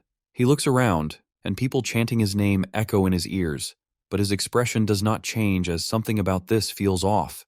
He had not meant to use the jet skill, but somehow it seems to have used itself. He looks down at his hand again, still filled with a soft light. After the uproar of the courtyard brawl, the once wild campus of Hachi Academy slowly finds its footing again. Kuroboshi, slightly charred and psychically toasted, walks back into the classroom, where the students whisper about him beating Hiwashi. Everyone's eyes turn to him, as though he stepped out of an action flick. His legend has obviously gotten ahead of him. The homeroom teacher clears his throat and properly introduces him, although, honestly speaking, no one really needs the introduction since half of the school already saw him exchanging hands with an A rank and living to speak about it. They clap lightly, grinning at the supposedly unrated janitor who was able to successfully humiliate an A-rated student. Kuroboshi bows low in apology for tardiness, only for the teacher to tell them that he already completed his dues in 10 laps around the school, which provokes some snickers at the back of the class as the teacher reminds them not to try the same if they wish their legs to rot too. At break time, Senri comes smiling, her wide smile that one cannot tell if she is joking or really proud as she congratulates him on getting into trouble on day one, joking that even the teachers most likely placed bets on whether he would survive. He bursts out laughing as he informs her that he already had to suffer through the principal's long speech, which she tells him that he got off lightly. Kuroboshi shivers, still hearing the principal's long-winded monologue in his head and his soul exiting his body halfway through. And then Orine appears, not smiling whatsoever, her entrance slicing through the commotion like icy air from an open fridge. She crosses her arms and lectures him with frosty accuracy for getting into a fight on his first day, informing him that it's clear he hasn't yet grasped what discipline is at Hachi Academy, her voice encasing the room in ice as a thin sheet of frost actually covers her desk. She holds an ice ball the size of a marble in her palm, as she tells him that she's now responsible for keeping him under control, and if he so much as throws another punch at a student, she'll encase him in ice before the fight is even started. Both Kuroboshi and the strongest species inside him get a genuine shiver running down their spines, as if the air conditioning has just gone mad, and he quickly apologizes. Senri changes the topic before Orine can start another lecture, complimenting his jet earlier, her tone shifting from playful to analytical as she begins breaking down Kuroboshi's powers like a scientist explaining a cool experiment. She describes that his ability is split into two halves which are complementary, the first being the black hole embedded in his palm, which vacuums up star material directly from what he touches, and the second being jet, which enables him to expel that vacuumed-up material in a concentrated blast powerful enough to destroy anything unlucky enough to be in its path. She's making comparisons with real black holes, which suck in everything around them and sometimes release thin beams of super-energized material, and she's looking at him with this expression of genuine interest, like she's already drafting him a paper in her mind. Though he appreciates it, Kuroboshi is uneasy since he knows his gift does not always listen, coming on like a stubborn video game controller that works only when in the mood, and that unpredictability scares him. Standing there daydreaming, a gentle voice breaks in from the area. A neat, rolled-up sleeved student dries his hands with a towel before he utters a word, his tone pleasant and genuine. He lets Kuroboshi know that he remembers him, not from the fight, but from when he used to sweep the halls as a janitor. He says that he always admired the way Kuroboshi worked hard without complaint, even when everybody forgot about him, and that kind of dedication is more deserving of respect than flashy ability. Kuroboshi blinks in shock at the honesty, then smiles once today, a gentle but real smile that relaxes him. The boy introduces himself as Kani Abuku, a B-rank pupil, and extends his hand in friendship, which Kuroboshi takes tightly, but Kani tilts his head in confusion, asking how someone with capabilities such as those could possibly be rated, his tone filled with amazement and disbelief. Kuroboshi uncomfortably shrugs, not understanding, because even he doesn't fully understand how his powers work and where they came from. Before the piece can settle, two hands appear behind his head and pull him back, almost making him lose his balance. It's Hiwashi, the very same fire user who got roasted before and now without his pride, but with way too much attitude. He ridicules Kuroboshi and Kani, labeling them losers and laughing at the way low ranks gather like bargain heroes in a bargain film, stating Hachi Academy is a circus of wimps pretending to be powerful. Kuroboshi's jaw clenches, but he does not utter a word, remembering Orin's threat and believing his face cannot stand any more bruises. And then, out of nowhere, a green ball races across the room and smashes squarely into the back of Hiwashi, sending him crashing into the classroom window with an agony-shaded thud that has everyone shielding their faces. The room falls silent at once as everyone looks toward the door, where an uncoordinated student with matted green locks stands in the doorway, arms crossed and the calm self-assurance of someone who doesn't mind being punished. That is Ida Racin, S-ranker second year, and the most feared one at that without trying a thing. He strolls in, strides over Hiwashi without a glance back, and starts shredding him to pieces verbally with cutting-tongued wit finer than steel.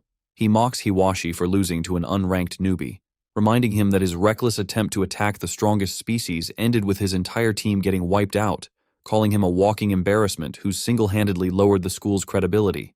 Then without hesitation, Ida announces that Hiwashi's rank is revoked, tossing his badge aside like trash before turning his sharp gaze to the rest of the first years. He looks around the room with seeming dismay and tells them that they are all pathetic, too weak even to be worth training, yet he's somehow been stuck with making them into real fighters. He says the principal must have really been enjoying playing games with him, because now he's landed on babysitting a group of fragile kids who can't even keep their cool during a spar. The words cut deep, and no one dares to speak. Ida sighs, saying that since the strongest among them already got wiped out thanks to Hiwashi's stupidity, there's only one way to weed out the dead weight. He announces a selection exam where every first year must hunt down and defeat 5 A-rank or higher EVA creatures, each confirmed kill required for survival in the academy. The others who do not make it will be thrown out on the spot with no exceptions. The entire room gasps in horror, students sobbing that it's not possible or he's joking, but Ida does not even blink. For him, it is survival of the fittest, and if they cannot survive a couple of EVAs now, then they will not survive a day in real missions. His tone stays level, on the verge of bored, as though watching them freak out is part of the act. Most of the classmates mutter that they are only B class and they're expected to hunt 5 A classes. Then his eyes settle on Kuroboshi, and the room stops again. He says that despite the fact that the principal has welcomed him, he simply can't bring himself to think of Kuroboshi being like them.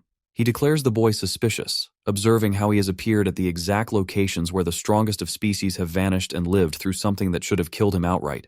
The tension in the air feels electric as everyone runs not just to pass but to survive, since failing this test means goodbye to Hachi Academy forever. The stampede is loud, disorganized, and filled with the kind of desperation that fear alone can bring. Kuroboshi grunts with every step, his body crying out from all the running, and Senri keeps pace beside him, still bearing that brave smile that's starting to look more strained with every mile. They've been running for hours now, and the promised town up front doesn't look like a town at all. It's abandoned, filled with half-damaged buildings and a weird quietness, a ghost town that time has left behind. Orin, ever the calm, finally informs them that they've crossed the defense line into abandoned territory that's long been claimed by the EVAs. Humans had retreated to defended cities and farmlands where huge walls and tech barriers keep the creatures out and abandon the world to rot. With EVAs taking over the land, sea, and even sky, traveling is pretty much a suicide wish. To add insult to injury, the unstable star elements that forged alpha powers have messed up long-distance communications, so every human city is doing survival on hard difficulty, with no knowledge of any of the others.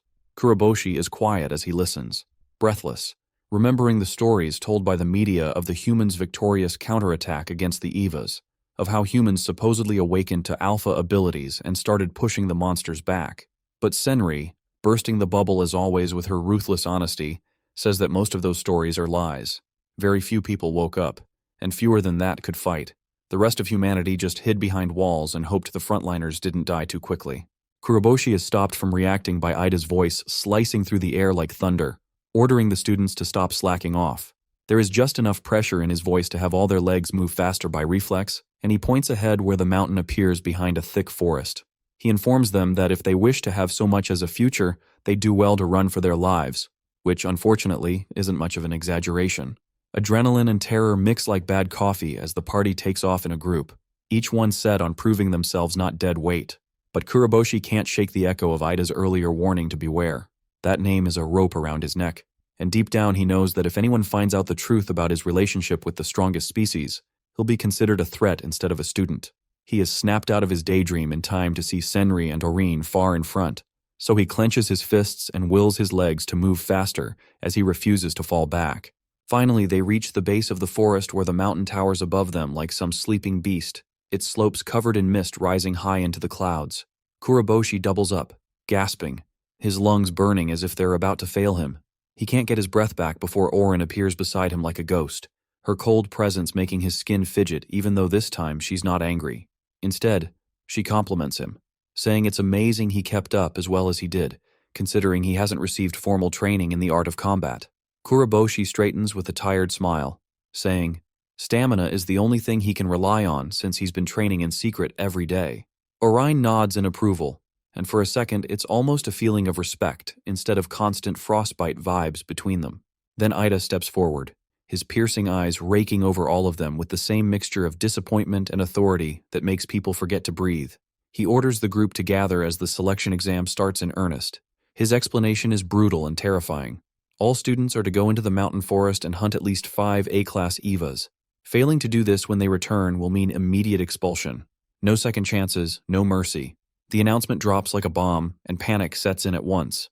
One student, shaking so hard his badge rattles, protests that most of them are B ranks, and that fighting even one A-class EVA is suicide. Ida moves before anyone can respond.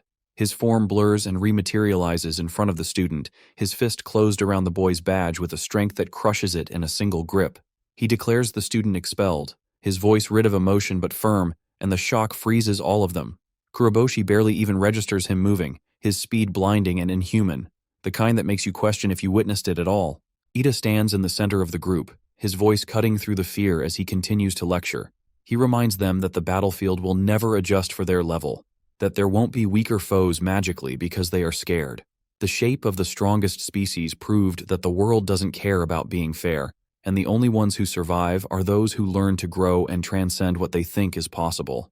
And if they can't do that, then they're better off dying trying because the fight against the EVAs doesn't wait for anyone to get their act together. His words hit home, and the team looks pale but strangely toughens up. Like a wave, the students pour into the forest, fear yielding to strong resolve. Kuroboshi follows close behind, his heart pounding but his eyes on the prize. He will not fail now. Orin and Senri stand there wondering how many of their classmates will meet the quota since an A-rank EVA rivals a tank in terms of combat power. Then Ida tells them he has a special exam for them. The forest closes over them, the thick trees blocking out all but a sliver of sunlight as the buzz of insects and the distant roars become a background to their fear. Kuroboshi goes deeper, searching for any sign of life but finding none except endless green and silence too dense to be reliable. The excitement of expectation he had started to feel vanishes quickly, replaced by a surge of fear and doubt. He hasn't got a clue how to track an A-class EVA, and no plan other than to just keep moving until something happens, which, in hindsight, is a terrible idea, but it's the best he's got.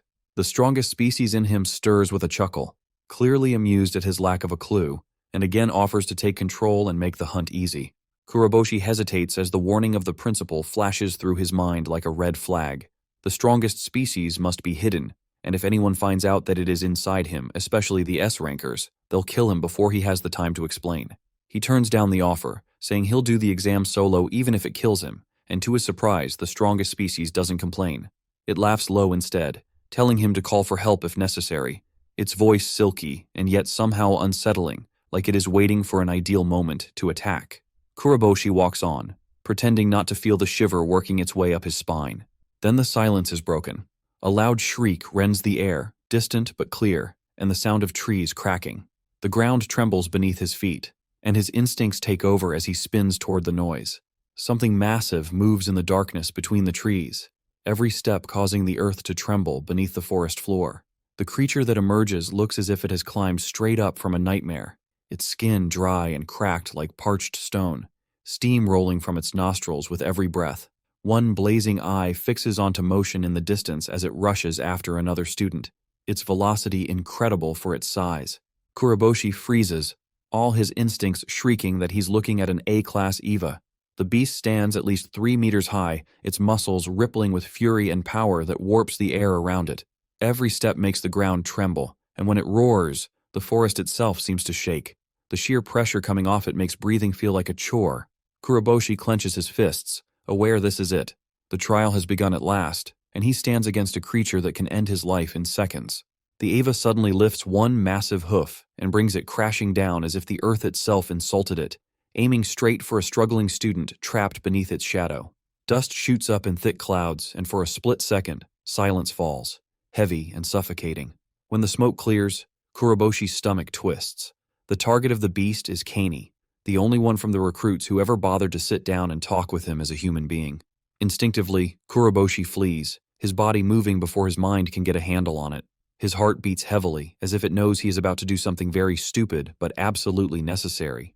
He doesn't have an active alpha power, doesn't have star elements to use one with them, but he does have a body that's unlike anything else, a body built of the genetic components of the strongest species. It gives him one advantage, the ability to absorb star elements through contact, though the act is more like trying to plug a dead phone into a broken outlet. However, it is all he has, and he goes all out, boots thudding on the ground until the EVA's massive leg is visible. With no restraint, Kuroboshi crushes his hand on the beast's flesh. As soon as his hand makes contact, there is a tear of energy through him like lightning static. The EVA screams, a low, bent bellow that rattles his bones, then comes around and throws him across the forest like a hurled toy. He collides with a tree with a thud so gigantic it is almost comical, but the pain that follows isn't a joke. His back protests with a shriek as he crashes to the earth, vision spinning, lungs struggling for breath. Kanei's scream cuts through the humming in his ears, shouting his name, his words cracking with regret as though he had thrown Kuroboshi into the tree. Frozen for one suspended moment, Kuroboshi tries to convince his body that it is not broken in 12 pieces. Painfully, agonizingly, he pushes himself into a sitting position. His muscles burn, his head throbs, but he lives, which is more than anyone would expect after body slamming a tree. He knows why, though. His body isn't completely human. It's stronger, harder, survival constructed, though at the moment it looks like even that advantage has limits. In his head, a voice stirs, one he recognizes, smooth and ancient, dripping with sarcasm. The strongest of the species, the being that resides within him, speaks up, telling him that he's weak. It reminds him that he should have used his power without hesitation. Kuroboshi grits his teeth and closes it out. He is not going to let that beast best him. Not now. Not ever. He reminds himself that if he is going to come out on top, he will do it his way, even if that is to be wild. He controls his breathing, concentrating long and hard on the EVA as it stamps and snorts in rage. His heart pounds, not with terror but with something fiercer, pure determination. He digs his heels into the earth and runs once more. He has no plan in mind, only instinct and adrenaline, which in effect is virtually identical to a plan if you do not waste time thinking about it. With this attempt, the tiny star energy that he was able to draw in during that brief moment of contact has an effect. He concentrates it, activating his alpha ability, Jet. Blasts of blue energy burst out around his feet in the time it takes a heart to beat, sending him off at high velocity speed.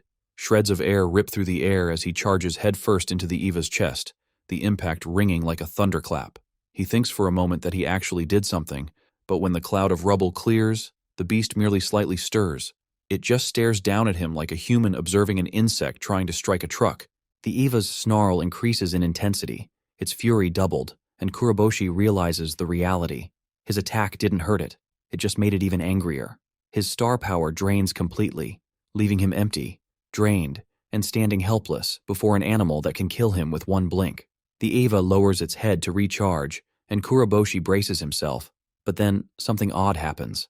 The sunlight shifts, reflecting off the leaves of the trees, and dozens of glittering bubbles suddenly suspend themselves in the air. They glide slowly initially, but then they begin to reflect the light, causing the entire meadow to become a whirlpool of rainbow glints. The EVA halts mid-charge, confused, its little brain clearly trying to comprehend why the battlefield suddenly looks like a soap commercial. Every bubble holds a distorted view of the monster, dozens of distorted little faces snapping back at it. The EVA releases an angry roar and snaps at the air, but the bubbles remain undamaged. Kuroboshi does not let the chance pass. He sidesteps just in time as the monster attacks once more, and its massive body slams into a tree, splitting it down the middle. He crashes to the ground, rolls, and listens to a voice crying his name in the distance. He looks up at Kanei's terrified waving, his face a combination of panic and relief. It's an instantaneous realization for Kuroboshi that the bubbles were from him. Kanei's alpha strength, usually harmless, somehow succeeded in making the ultimate distraction. Kuroboshi rushes in on him without thinking, and the two of them cut through the woods as branches whip into their faces. Behind them, the EVA bellows, leveling trees, but its rage grows more distant as they get deeper in the woods. When they finally let go, both breathing hard, Kuroboshi glances down and notices one of the bubbles still attached to his arm. It doesn't pop or drift away like the others. It sticks to his sleeve, emitting a faint, reddish glow before seeping in slowly, like water soaking into sand. He hesitantly reaches out and touches it, half expecting it to burst, but it does not. It's warm to the touch and almost alive, vibrating with a faint humming energy. Kanei, however, says to himself that his ability is worthless, his voice filled with resentment. He says he nearly gave up on the test, tired of being weak and useless. Kuroboshi hears, his gaze remaining locked on the gentle glint on his arm. To him, it does not look useless at all. It looks like something to be decoded. Kuroboshi tells Kanei that they can defeat the A-class with Kanei's ability, but Kanei snarls at him, asking him if he was paying attention. Having just escaped the giant boar by a hair's breadth, Kuroboshi and Kanei are at last able to come to rest, gasping and dripping with sweat as they lean on their knees and pant. The woods themselves seem to breathe a sigh of relief, the air heavy and peaceful once the hazard has finally unwound. For a moment, the only sound is their breathing mixing with the gentle hum of insects and the soft rustle of leaves. The previous fear fades, replaced by that weird stillness that always follows destruction, the kind that is louder than noise itself. Kuroboshi looks at Kanei, interest flashing across his face as he wipes his brow. The question has been on his mind since the chase was abandoned. Why on earth would Kanei want to leave Hachi school when he has a gift that other people can only wish for? Kanei sees that look, and his eyes drift off, disappointment settling on his face. He informs Kuroboshi in a tired tone that his alpha power is not unique and that the best he can do is create sticky bubbles. Nothing demolishing, nothing metallic, just bubbles. In a school that values children who have the ability to blow craters into the earth or melt steel through a glance, he's a joke roaming the halls. He talks about the way the others used to mock him, telling him that his skills were feeble and ineffective. His hands wave as if he is brushing off the memories, but Kuroboshi isn't even remotely concentrated. Rather, he's bent over, prodding one of the tacky bubbles on the floor with a smile on his face, like he just discovered his soda can glimmering in sunlight. Kanei exhales, assuming he's being overlooked once again, but before he can speak, Kuroboshi rises to his feet with that usual flare of eagerness that for some reason always gets people's attention, even when they don't wish to give it. He states that something unusual happened before when he bound one of the bubbles to the ground. The moment it soaked into the sand, the whole patch hardened like stone, hard enough to resist a hit. That shows Kanei's power is not for nothing after all. It just needs a bit of creative genius. Instead of using it as a direct weapon, it could change the battlefield itself, shape it to their advantage. Kanei frowns, thinking that Kuroboshi is only trying to calm him because he has already wasted years trying to make those bubbles do something useful, and all he's had is more heartbreak. False hope hurts more than failure, and he doesn't want to be fooled anymore. But Kuroboshi is stubbornly positive.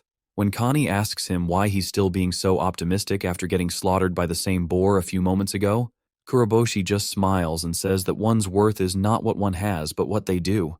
That explains it to Kanei better than he anticipated because it is true, but it has the kind of force behind it that he has lacked. Kuroboshi then throws out an idea so bold it almost sounds stupid, asking what if they work together to take down the boar, not just fight it head-on but combine their abilities and use what they've learned. Kanei thinks it's reckless, but Kuroboshi's energy makes it sound possible, and maybe that's all he needs right now. They head back into the forest, keeping low as limbs scratch against their arms and silhouettes entangle between trunks. The boar remains to patrol the same patch, its strained breathing echoing through the underbrush. The ground trembles with every movement of it, its rage still smoldering despite the bubbles from earlier having quite some time ago popped into the air. It's as though the animal won't depart out of sheer stubbornness, a possessive creature bent on revenge. Kuroboshi doesn't bother thinking about it. He picks up a rock, throws it straight at the boar's face, and taunts like he's trying to invite a fight. The rock thuds and the beast turns instantly, snorting with rage before charging headlong at him. Kuroboshi spins around and flies off without looking back, his feet pounding the ground as he runs as fast as he can. Kanei stands there for an instant, frozen between fear and confusion. His mind screams at him that he's just going to mess everything up again like normal and that he'll blow it for Kuroboshi. But watching that idiot charge into harm with no second thoughts flips something in him. Maybe courage isn't strength. Maybe it's a refusal to stay still. So he takes a deep breath of air, clenches his fists, and runs after him not due to courage, but because he trusts Kuroboshi more than he trusts himself. Kuroboshi, on the other hand, has one focus, and that is one thing. He must get the boar to the very spot he signed earlier, a spot hidden deep within the forest. His legs are screaming in pain as he takes another stride. His lungs are on fire, and the bruises from their previous encounter thud, but he refuses to stop. The sound of the boar behind him is deafening, its hot breath overwhelming, and no sooner does it slam into him from the rear. The force knocks him forward, but he only barely maintains his balance, his chest pounding as if he was just hit by a truck. Despite this, he keeps running, propelling himself onward as trees blur ahead of him. Finally, the road starts to tighten, its destination in reach. Bubbles start floating through the air unexpectedly, glowing with faint light as if small balls suspended in the air. Kanei has arrived, standing in front and making additional bubbles that float toward the rushing animal. The boar slackens its pace, swinging its head as its sight blurs, bubbles distorting all else around it. Kuroboshi smirks because the trick is succeeding. He sprints down to a small cloth tied to a high branch, the frayed handkerchief marking the exact spot of the trap. He leaps over the space of ground under it without ever touching. The boar charges after him, unable to shift its huge weight. The earth opens up suddenly with a deafening crack, and the beast falls down, crashing heavily into a great pit.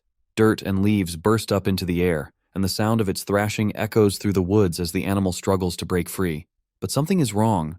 It struggles slow, almost labored like it's stuck. Kuroboshi doesn't hesitate, jumping down after it and landing on the trapped beast. With confidence and eyes wide open, Kuroboshi smirks and tells the boar that the entire pit was shrouded in Kanei's sticky bubbles, as if it could hear him. The whole body of the boar is stuck to the surface now, its strength useless against the trap. The beast bellows, making the ground beneath them tremble, but it can't escape. Kuroboshi draws nearer, placing a hand upon its thick hide, and the air slightly shimmers as he takes its star elements. He says that if Kanei can use his powers properly, he could do so much more. His eyes burst into light as a standard interface materializes, the shimmering letters meaning that his jet ability has been restored. With no hesitation, he accepts the invitation, and power flows through his body at once. Light bursts from his hands and pierces the boar, leaving it for dead. The battle ends in a sweat-drenched frenzy of steel as Kuroboshi lets out a victorious scream that rides the trees. The world tilts, because an insanely bright beam of light bursts forth from under where the defeated boar once was. The light makes the boar disappear and sends him flying into the air like a discarded rag doll. It slams him to the ground meters away with a groan as agony bursts across his skin. But even in the fog and the pain, his eyes grow wide at the impossible thing before him. The boar is gone, vanished like it never lived at all, and in its place sits a single glowing jewel that hums with light, a gem so bright it steals breath from the instant, and even the strongest of the species that lives within him falls mute for once. It is shocked into speechlessness, like someone caught mid-roast, and the forest around that blinding gem feels small and still. Everything else suddenly becomes secondary to the way the jewel shimmers and breaks the haze of the afternoon sun. A creeping cold crawls up Kuroboshi's spine as he tries to sit up and sees Kanei rushing into the pit with his face sculpted into worry, feet kicking dust as he descends toward the place where glory and something else just collided. Kuroboshi manages a twisted grin and says he is mostly okay, but his rear end may sue later, and he gestures toward the jewel to make sense of the strangest bit. The boar just dissolved and left the radiant object in its wake as proof that some aspect of this battle was not quite normal at all, and the expression on Kanei's face changes the instant his eyes land on the thing. A slow-burning dawning of recognition, like a memory returning, because the thing is an element stone, and element stones are the real thing. They are rare crystals formed when an EVA dies, and its star elements condense and crystallize under pressure to become something hunters and warriors pursue for a lifetime. Kanei's voice is low as he continues to explain that the boar must have stored its star elements in its eyes, funneling power into precision rather than raw brute force. and that fact makes the beating earlier look less like dumb luck and more like a lesson about tampering with danger that's focused. Both of them crouch beside the jewel, hands suspended as a touch could wake it up, and Kuroboshi recites Kanei's words aloud to ground it in the world and reassure himself that he is not imagining things from pain. Kanei continues to explain that element stones do more than just shine. They replenish star elements. They can be used to make weapons that win a fight, and their price on the market exceeds some real-life treasures, which is why hunters risk arms and lives to acquire one. While the boys stare and gaze at the gem, the strongest species inside Kuroboshi observes with greed that tastes like metal, promising words of domination and anarchy if the stone is yielded, fantasizing over a temporary leash that would let it run wild for a little while, long enough to make a real mess where man has no say. It uses an oily and sure voice, dripping with the kind of evil that markets itself like a dirty sponsor, but Kuroboshi suppresses that desire back into quiet, not wanting to trust it with any control, because letting that thing have the stone even for a breath would be catastrophic, and the boys have already done too much to yield it all to temptation. In Kanei's view, Kuroboshi appears to be addressing himself once again, and Kanei can only perceive the empty space where the strongest species hides out, so he utters a soft concern. He asks if everything is okay, and Kuroboshi waves it off with a smile that tries to quiet his chest, and the moment passes on into a happy appreciation between them. Two exhausted children who accomplished something amazing together. Then, having done that, Kuroboshi reminds Kanei that the quota is to defeat 5 for each student, so they still have more work to do, and they proceed to continue their hunting. Far from that pit, another scene is playing out on a training ground, where Ida stands in the center like a storm agitated in a shirt, and he is in the middle of a ferocious sparring session with Senri and Orin. With all their collective effort, both girls are getting demolished, their attacks dodged and parried into cruel punishments. All this happens while Ida glides like a man who is used to not getting caught off guard and who instructs through broken breath. He mocks them brutally the moment they collapse to the grass, gasping bitter words that cut deeper than flesh, blaming them for lacking strength and the killing will to keep S-class. He talks as if rank were an easy thing measured by a blade and not people's decisions, pointing at Orion with a voice that blames a missing killing intent within her alpha ability, which he terms spineless, and that accusation brings up a memory within her. The principal directive that identifies her as the one who must kill Kuroboshi if the strongest species ever breaks loose, and suddenly the sparring session is no longer about technique, but about a secret responsibility that lies like a stone under her ribs. Ida then focuses his attention on Senri, accusing her of hiding the depth of her power and warning that any who try to slip past his sight will not go clean. Senri's wide eyes flash in shock, because the strategy she thought clever reads as clear as day to a man who has seen behind too many masks. Just then, a group of students arrive with evidence of their struggles, element stones in hands that smell of adrenaline and triumph, proof of victories that scream louder than any boast. Ida counts them up with an irritated face, muttering only 6 survivors of the 30 who ventured out on the assignment, a total that makes the air thick with consequences, and he advances to inspect the stones carefully, weighing what they mean beyond check marks on a list.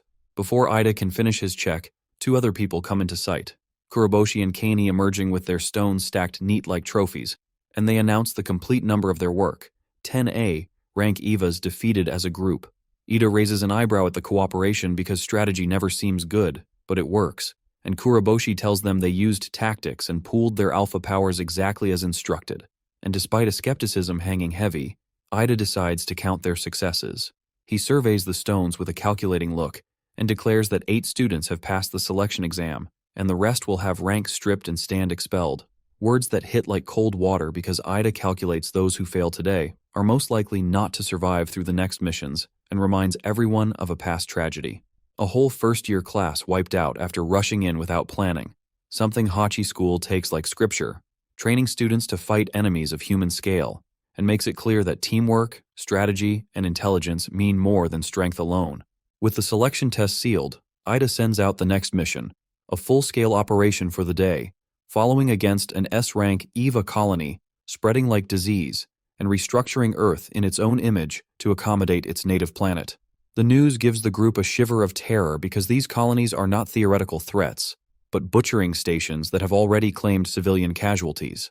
Immediate action is necessary, and every individual who survived will be included, including Senri and Orin, who are pulled into something much larger than any training exercise.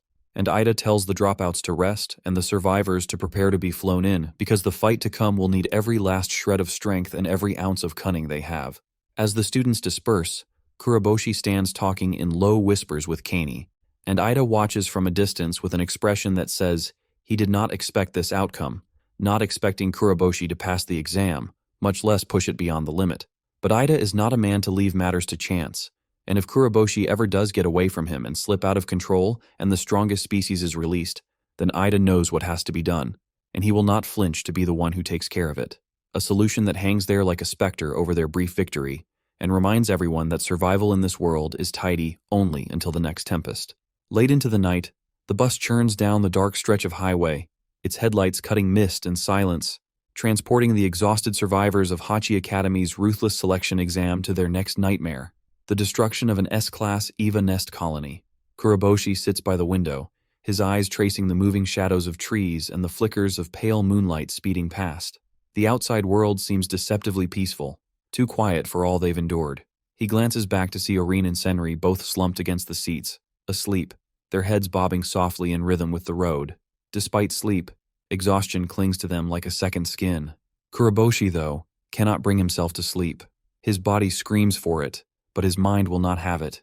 He watches his reflection ripple in the glass and memories bleed back from the fringes of his mind. It feels like a dream that a month ago he was powerless, sweeping the academy halls as a faceless nobody, invisible to everyone except the janitorial staff. Then he had no friends, no purpose, and definitely no power. Now he sits alongside ranked warriors, charging headlong into an S-class nest as if it's a field trip to school. Career leap indeed. Yet, underneath the pride of how far he's risen, a nervousness eats at him. The principal's admonishment rings constantly in his mind, that should the secret within him ever get out, it wouldn't be just his life that would be in danger. He grips his seat tightly, staring at the night. The thought of the strongest species within him, that beast lurking like a second pulse, sends shudders down his back. What if someone finds out? What if he loses control again? He does not need to consider the response. The S-rankers would kill him before he could even flinch. The bus goes over a bump, jolting him back to the real world, but the anxiety doesn't lessen. He frets about whether his alpha power, Jet, will be enough for the coming battles. Star elements provide every alpha with their power, but he doesn't even know if he'll have anything to utilize before going into battle. That alone makes him want to punch the seat in front of him. Frustration seeps in until it starts to warp into despair, and then a far-off voice from the past comes, soft and soothing. His mother's voice. The warmth of the memory almost pains more than it comforts. She had always said to him that strength wasn't in killing enemies, but in surviving the storm that came after. He whispers the words to himself, but they only make his chest ache harder. He doesn't even know if she's still alive. Everything outside the walls of Hachi is mayhem, and the statistics aren't in his favor. His mind darkens further until the entity inside him starts to rouse. The most powerful species emerges from the depths of his mind like a shadow reaching for the light, and for a moment, the air seems denser. Its voice slides through his mind, soothing but authoritative. It mocks his trembling, telling him that the ones who are afraid of the battle never make it to the battle. Kuroboshi wants to argue, but it is hard to argue with a creature that has probably had gods for breakfast. The creature's words ooze with confidence, that no matter how hard Kuroboshi tries, the path ahead of him will return him before its might. When the time comes, it will be waiting with open arms. Yeah, nothing disturbing about being hugged by a disturbing horror. The presence fades away, gliding back into the darkness from where it came, and he is alone again. Silence reasserts itself on the bus, and sleepiness finally takes its toll, dragging his eyelids down until sleep claims him beneath. By the time the horizon is rent open by dawn, the bus pulls to a stop beside a valley covered in mist. The students stir, some with groans, others with eyes that blink off the remnants of sleep. Jagged cliffs rise up outside like ancient sentinels, their shadows consuming the ground below. A vast cave opens in the rock face, its mouth wide and still. There's a heavy air around it, humming gently with star energy, and Kuroboshi can almost taste the metallic taste of danger on his tongue. Ida is at the front, as always, remote and cold. He dismounts first, motioning for everyone to follow suit, his voice cutting through the morning fog as he calls the group to attention. The students fall in, and Kuroboshi notices there are strange faces among them. 6 to be exact. They introduce themselves one by one, nervous but determined. Yomino Zen, Tada Yoshihito, Tsukuda Ritsu, Iwadake Ken, Momokawa Koishi, and Mukumoto Hazel, all of different ranks, all of them clearly regretting why they'd ever stepped out of the house today. They carry with them the air of people who are walking to their own funeral. Ida, however, is as calm as can be. He glances around the group and gestures toward the cave, saying that this, the open mouth of the S-class nest, is where they will be fighting. The EVAs inside already know that they've arrived, but they won't be coming out. They're waiting. And worse, they're watching. If the students are to have a battle, they'll have to go into the monster's ground. Ida turns to Kaney, calling him. As the lead analyst for the team, Kaney has the unenviable job of explaining in detail just how out of luck they all are. He steps up to explain what is at hand. The colony, he explains, is based on the EVA's homeworld. It's crawling with enemy elements, a corrupted form of star energy that amplifies EVA's abilities while weakening humans. Within that environment, alpha users can only access around 30% of their abilities. Kuroboshi feels his stomach sink. That's basically walking into a boxing ring with your arms tied behind your back, Kaney continues, stating that this imbalance is why S-class nests are considered near-suicidal missions. Ida takes over again, his tone calm and absolute. He explains that modern weapons are useless against EVAs. Bullets, bombs, missiles, it does not make a difference. Their bodies regenerate quicker than the damage reaches them. The sole things that can kill them are alpha powers driven by star elements. His eyes cut through the team like a sword, and it is obvious that nobody will be dragged through this mission. They live together, or they die alone. Kuroboshi looks at Senri, who appears pale but determined. Ida calls out her name next. Her ability, Celestial Observation, will be their eyes in the labyrinth. Senri steps forward, closing her eyes as her power is activated. Her body is surrounded by a gentle glow as her mind reaches out beyond the physical plane. The moment her perception touches the cave, her face tightens. She sees it, the entire underground breadth mapped in shimmering lines of star energy. The image in her mind is enormous, a twisting maze carved into the rock, alive with movement. She dictates it out, identifying dozens of Class A EVAs performing in packs. They're bipedal, insectoid, fast, and aggressive. She dubs them bipedal ants, an appropriately terrifying name. Kuroboshi listens in awe, both at her composure and the insane level of detail she is picking up. Senri presses further, following the energy flow to the center of the nest. Then she gasps. There, looming over the rest, is a monstrosity of an EVA, like none she's ever encountered. Its body throbs with energy, intelligence, and evil coming from it. It's consuming another EVA, ripping it to shreds, and the energy surrounding it blazes in turmoil. Even without seeing it himself, Kuroboshi can sense the dread creeping across her. Senri's voice trembles slightly as she continues. The creature isn't just strong, it's aware. It turns its massive head and locks onto her presence through the vision itself. Her connection snaps. Senri gasps and falls to one knee, cutting off her ability. For a moment, no one breathes. Then she rises, reporting to Ida with urgent precision. The nest, she explains, isn't just S-class. The EVA at its core exceeds every known scale. It's something else entirely. An S-plus class EVA humanoid, a category reserved for threats that break the classification system itself. Ida listens silently, but even he can't mask the tension that settles over the team.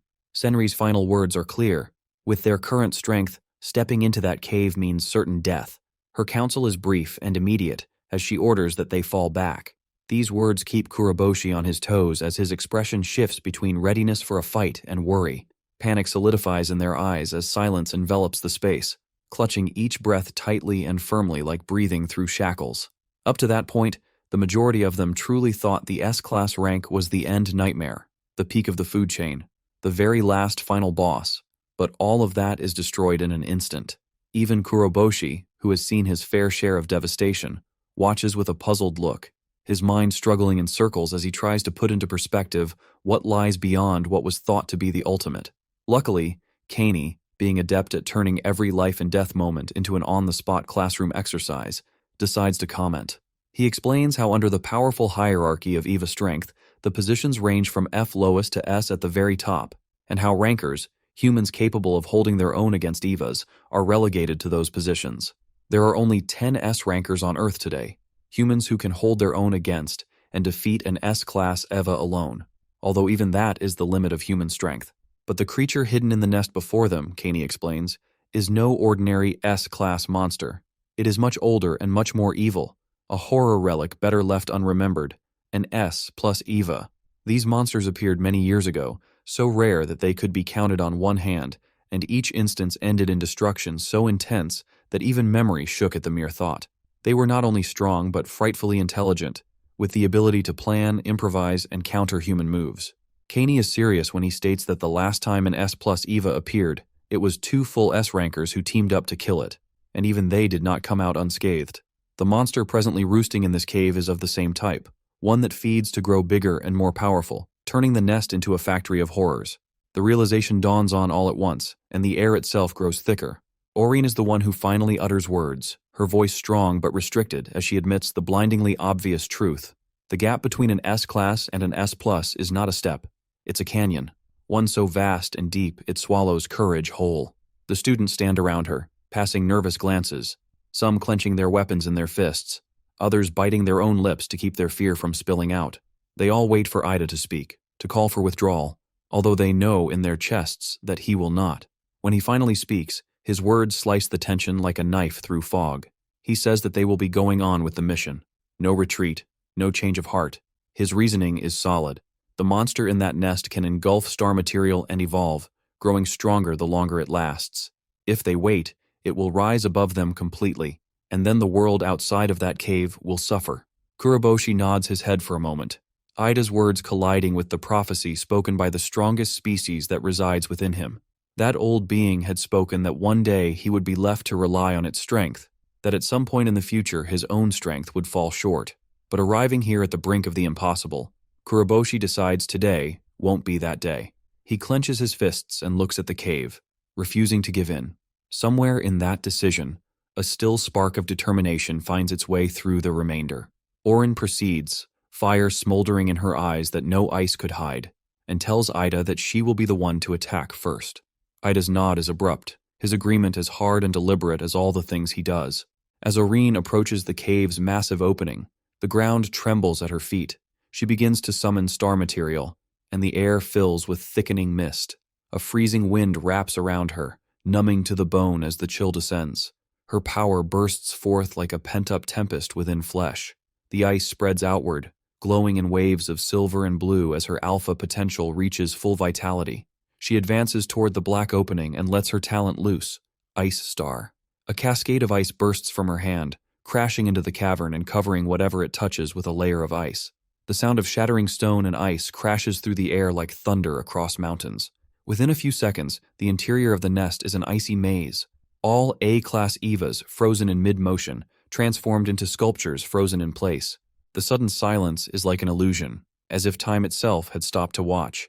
Even the poisonous flow of enemy elements that had filled the air previously comes to a stop. Senri, who is right behind, confirms it in shock, reporting that the tainted star elements of the enemy have come to an abrupt halt, their energy erased by Orphan's ice. The cave that had run with peril now lies motionless and crystalline. Gradually, the truth sets in, spreading across all expressions. This is the true power of an S-ranker. It is marvelous, beautiful, and frightening all at once. Kuroboshi can only stand there with his mouth open, reminding himself silently that even if they had tried to cover it up, that amount of power could not be ignored. It is the distinction between an army man and a tempest. Ida's voice rings out through the silence once more, calm and commanding. He tells them that now with the enemy troops neutralized, alpha powers will now be fully functioning. The tables have turned around. Hope is rekindled in the group for the first time since they arrived.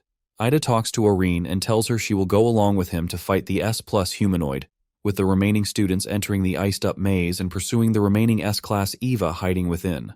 Though the danger is colossal, the plan gives them a direction, something to cling to. The students all nod as one, their terror dissolving into something more focused, more determined. They are aware of what must be done. The moment Ida orders them to advance, they come into action, their boots crunching on shards of frost as they charge into the shining labyrinth before them.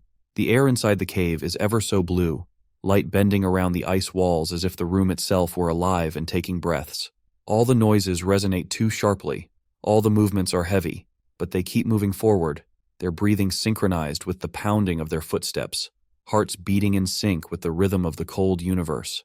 Deep below the icy surface, however, there is life. Beneath the thick crust of ice and quiet, the S+ humanoid slowly raises its head. Its flesh lights faintly beneath the ice, its veins pulsating with alien light. Its face is peaceful, uncannily human, lips curling into something almost a smile. It sensed their presence long before they stood at the entrance of the cave. There is no fear in its eyes, only excitement, a sport hunter's thrill. To it, this incursion is not aggression but an invitation. The hunt begins, and the air inside the cave feels alive, thick and cold, pressing against every breath like a warning that refuses to be ignored. The students move in cautious bursts of motion, their boots crunching over frozen ground, while Senri's voice cuts through the suffocating silence, calm yet commanding, a steady light in the twisting dark. Her alpha strength lets her see what they can't, the maze stretching out in her mind like a living map, and with every step she leads Ida toward the human-like Eva's last known position. Her tone crisp, her authority absolute. Ida has no time, his feet moving in precise, confident steps as he strides through the ice-filled corridors with Orin behind him, the two of them setting a pace of strength and determination that leaves the rest of us hurrying to keep up. Kuroboshi falls slightly behind, his gaze shooting across the EVAs trapped in Orin's ice star, their nightmarish forms frozen in an eternal slumber, suspended in mid-action like shattered statues of war.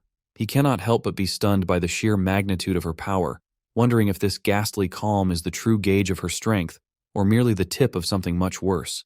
The unsettling quiet that hovers around them is disrupted when Senri suddenly halts and points above.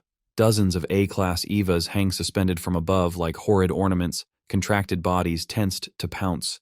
But before chaos can propagate, Tata Yoshihito rushes forward, unloosing his alpha power as an explosion of chaos that rips through the air. A few of the ceiling inhabitants are destroyed before they even reach the ground, their bodies bursting apart like bits of ice.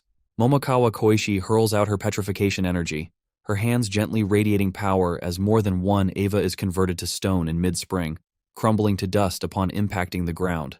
Tsukudoritsu comes close behind, his twin swords cutting through the chaos like a reaper in harvest season, each movement a blur, each strike fatal. Mukumoto Hazel leaps into action, her kicks detonating shockwaves that shake the very room itself, while Yomino Zen envelops a dozen more in shells of water, their thrashing limbs slowed until they are completely immobilized. Even Iwatake Ken joins the party, his stone armor glinting as he smashes an Eva into the ice wall, the impact booming like thunder. Kuroboshi can only watch, gasping between wonder and envy. The power being wielded around him feels unnatural, almost unfair, like looking at gods playing while he is miserably human among them.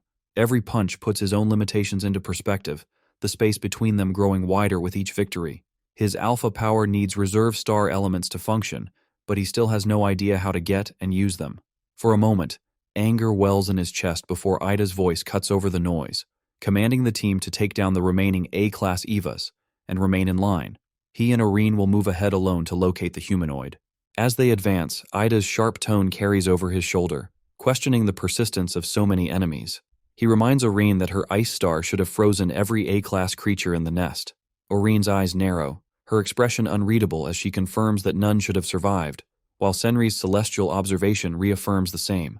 No heat signatures, no movement, no sign of life. Ida's face grows darker. His instincts whisper a terrible truth, that the S-class Mother Eva is still alive somewhere down below, birthing replacements to protect its territory. The thought barely takes shape before the earth shakes under their feet. Dust falls from above and cracks spider across the frozen walls. Kuroboshi's instincts scream at him to move, but he barely has time to react when the tremors erupt into a deafening roar. Senri calls out, her voice steady even as the cave quakes. She activates her alpha ability, and her expression tightens as the truth floods in. The entrance has collapsed. They are trapped inside. Before terror can assert itself, a blinding burst of heat and light tears through the tunnel, shards of ice exploding in every direction. The air thickens with something intangible, but unyielding. Orin's eyes are wide with comprehension. Her ice star, the delicate framework that had been restraining the enemy elements, has been rendered asunder. The cold dread that once kept the nest back melts away in a flash, making way for a suffocating deluge of foul power that insinuates itself into their very bones. And then it manifests. The human-like Eva steps out of the darkness, its elongated figure illuminated by the light of rotting frost. Its mere presence radiates something ancient and wicked, a self-assurance of predator in the guise of man. Every movement is deliberate, almost sneering, and the students involuntarily retreat, their chests pounding as fear becomes heavy as lead in their lungs. It is not loud, but the silence it creates is more deafening than any roar. Senri's analytical voice rises above the terror, telling them what has been done. The distorted layout of the cave has betrayed them. The humanoid has employed its intellect to frame the field of battle, reviving the frozen A-class EVAs in order to lure them in further, while it moved by a secret route and cut off their retreat. An ideal trap laid with ice-cold precision. Kuroboshi can feel the weight of that truth suffocate his chest. This is no mindless beast. This animal schemes, calculates, and enjoys the hunt. Tata's anger seethes hot against the choking cold. With a yell that degenerates into one of terror, he lunges forward, his alpha strength blazing bright for the flash of a moment, before stumbling out like a dying ember. The next instant, the humanoid pushes him aside with ease, sending his body crashing across the frozen earth. The impact has a serrated, long trajectory, and Tata lies still, his power extinguished. The others shout for him, but the voice barely cuts through the thick hum of enemy forces now occupying the cavern. Ida's voice breaks like a whip, shouting for control, his power enough to steady even trembling hands. He remembers their giving out element stones, the tiny crystals still weakly radiating in their pockets. These rocks can grant them temporary access to their alpha powers, but must be used sparingly. The students huddle together into a defense circle, each face stern with determination and horror. Strangely, the creature-like human does not move, only gazing at them with eyes that glow like smothering stars. Ida pins his eyes into a glare, feeling its hesitation. The creature is watching them, calculating their weaknesses and strengths, waiting for the perfect attack. The silence builds, torturous, before Kuroboshi advances. He can feel the strongest of his kind stirring deep within him, warning him this is suicide, and he ignores it. This time, he acts without thinking, trusting in something primal and natural that burns hotter than fear. He extends his hand and reaches out, palm open as if to grasp the invisible poison in the air. An odd pull emanates outward. The enemy energies begin to distort, the oppressive pressure shrinking as if being pulled into a whirlpool. The very darkness seems to distort towards him, consumed by his touch. Senri gasps as she senses it, the energy being drained, the smothering lessening. In the space of instants, the entire nest feels lighter, as if air itself remembers how to breathe. The others look at him in awe, unsure whether to thank him or fear what he has just accomplished. Ida does not hesitate for a moment to grab the chance. His orders echo loud and strong. The A-rankers and below are to form a defensive perimeter around Kuroboshi, protecting him from the fresh horde of EVAs that begin to move deeper within the tunnels. Kuroboshi gives a weak nod, continuing to deflect the dark power away, his white but stubborn face. Then, with the resolve of veteran warriors, Ida and Oreen move together side by side. The ground trembles under their feet with every step, their collective presence slicing the gloom like twin rays of light.